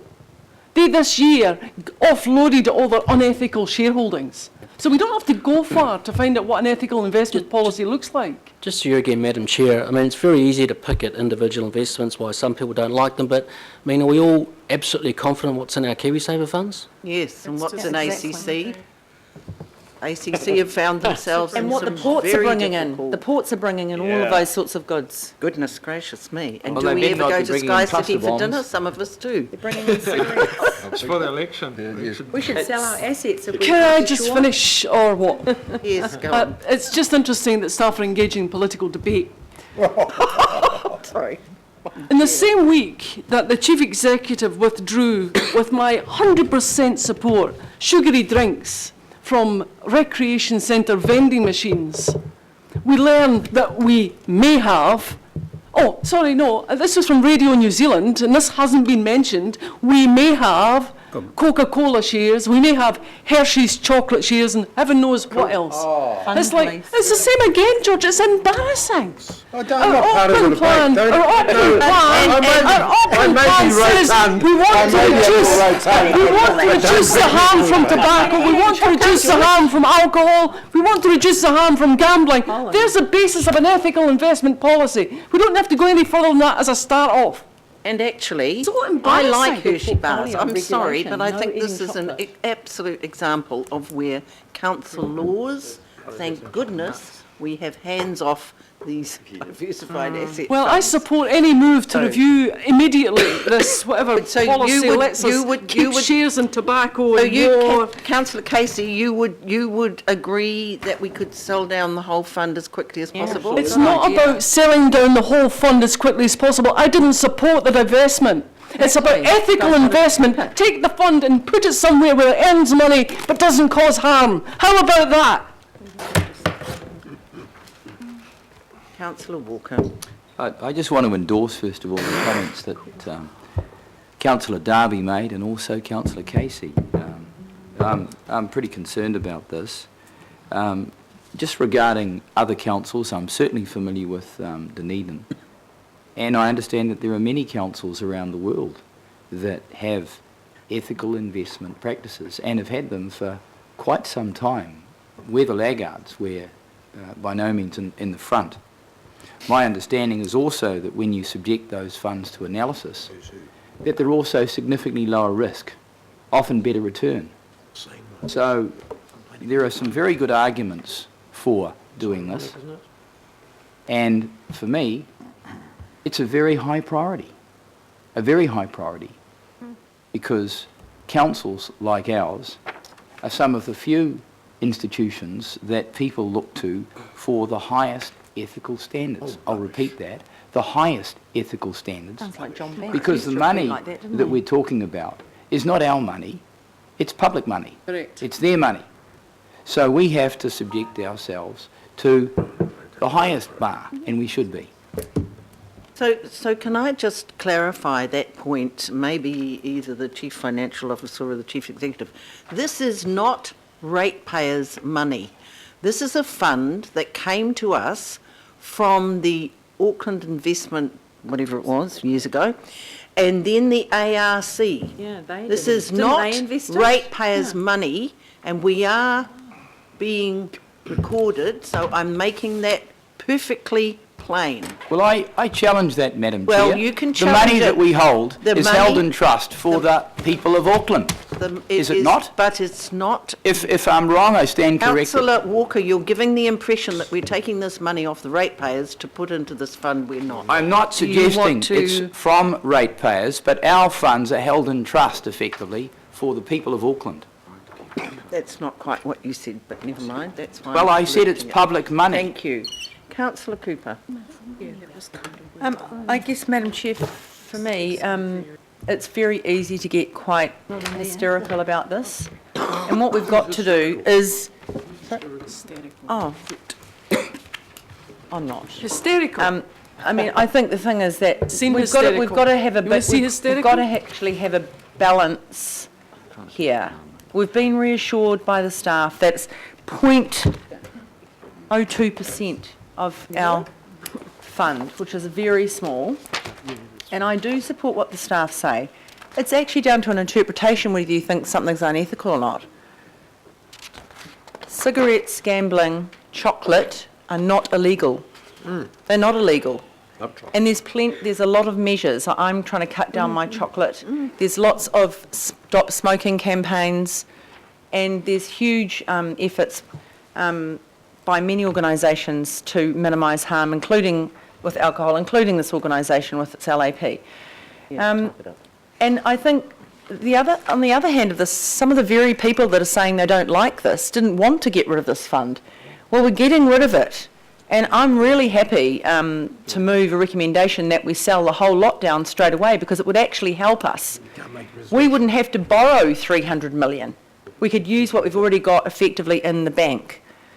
So, you know, there's an easy solution, but you can't have it both ways, Madam Chair. So I'm very comfortable with the explanation. I think we're going away towards selling down what some people may think is unethical. But at the end of the day, we've got to be balanced, and we've got to just put a sensible lens over this. Thank you, Madam Chair. Thank you. Councillor Hulse. Thank you, Madam Chair, and I know Councillor Darby has what I think is a sensible recommendation that I'm happy to second.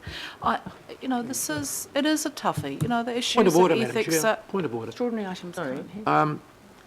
Can understanding orders in the extraordinary business, can we actually, that actually states that no resolution, decision or recommendation may be made in respect to that item? Yeah. Sorry. All right. Let's not lose our brag over it. But you can actually, I think you need to see the recommendation before. Point of order, Madam Chair. Point of order. Point of order. In the extraordinary items of business section in the standing orders, it clearly indicates that there are two directions you can have gone in relation to a extraordinary item. One is a minor item where there is no resolution put to the meeting, and I think that's the way that we're dealing with this, because you clearly indicated there would be no need for a resolution.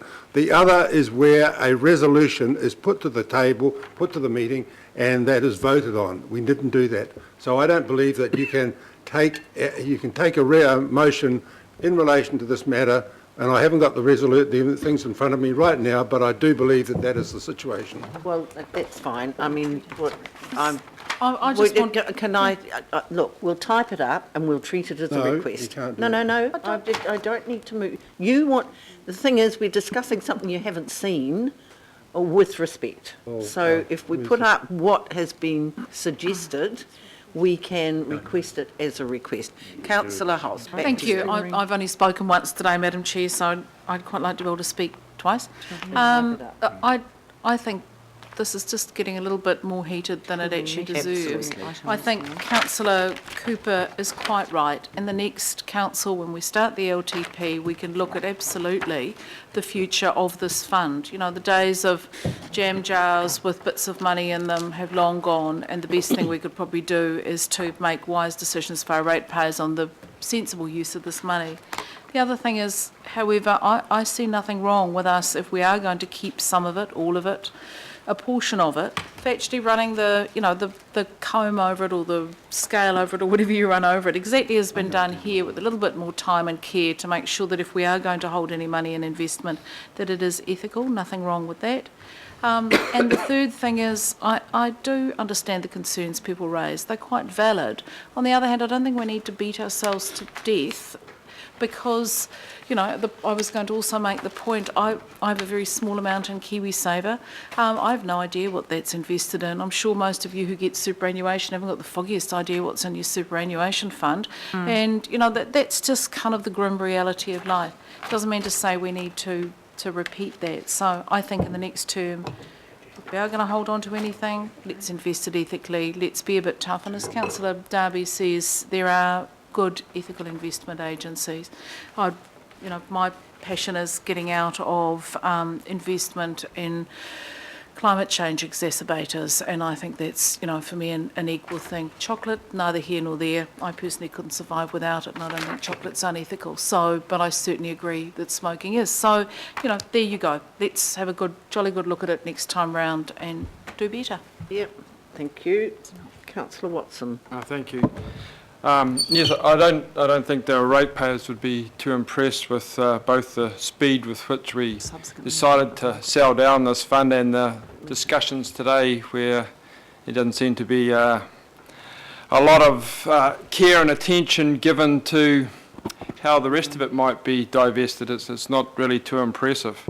It's a lot of money. It was making us a good return, and anyway, that decision was made. But I think in terms of the points that some of the other councillors made with regards what the funds invested in are very valid ones, like it or not. The standard required or expected for a public entity is different from a private one, and if there are areas where those investments that we become aware of are inappropriate, and a number of them are clearly inappropriate, you don't have to start drawing lines between examples that are that are token and ones that would cause real concern. You just can't be seen to be investing in a number of these areas.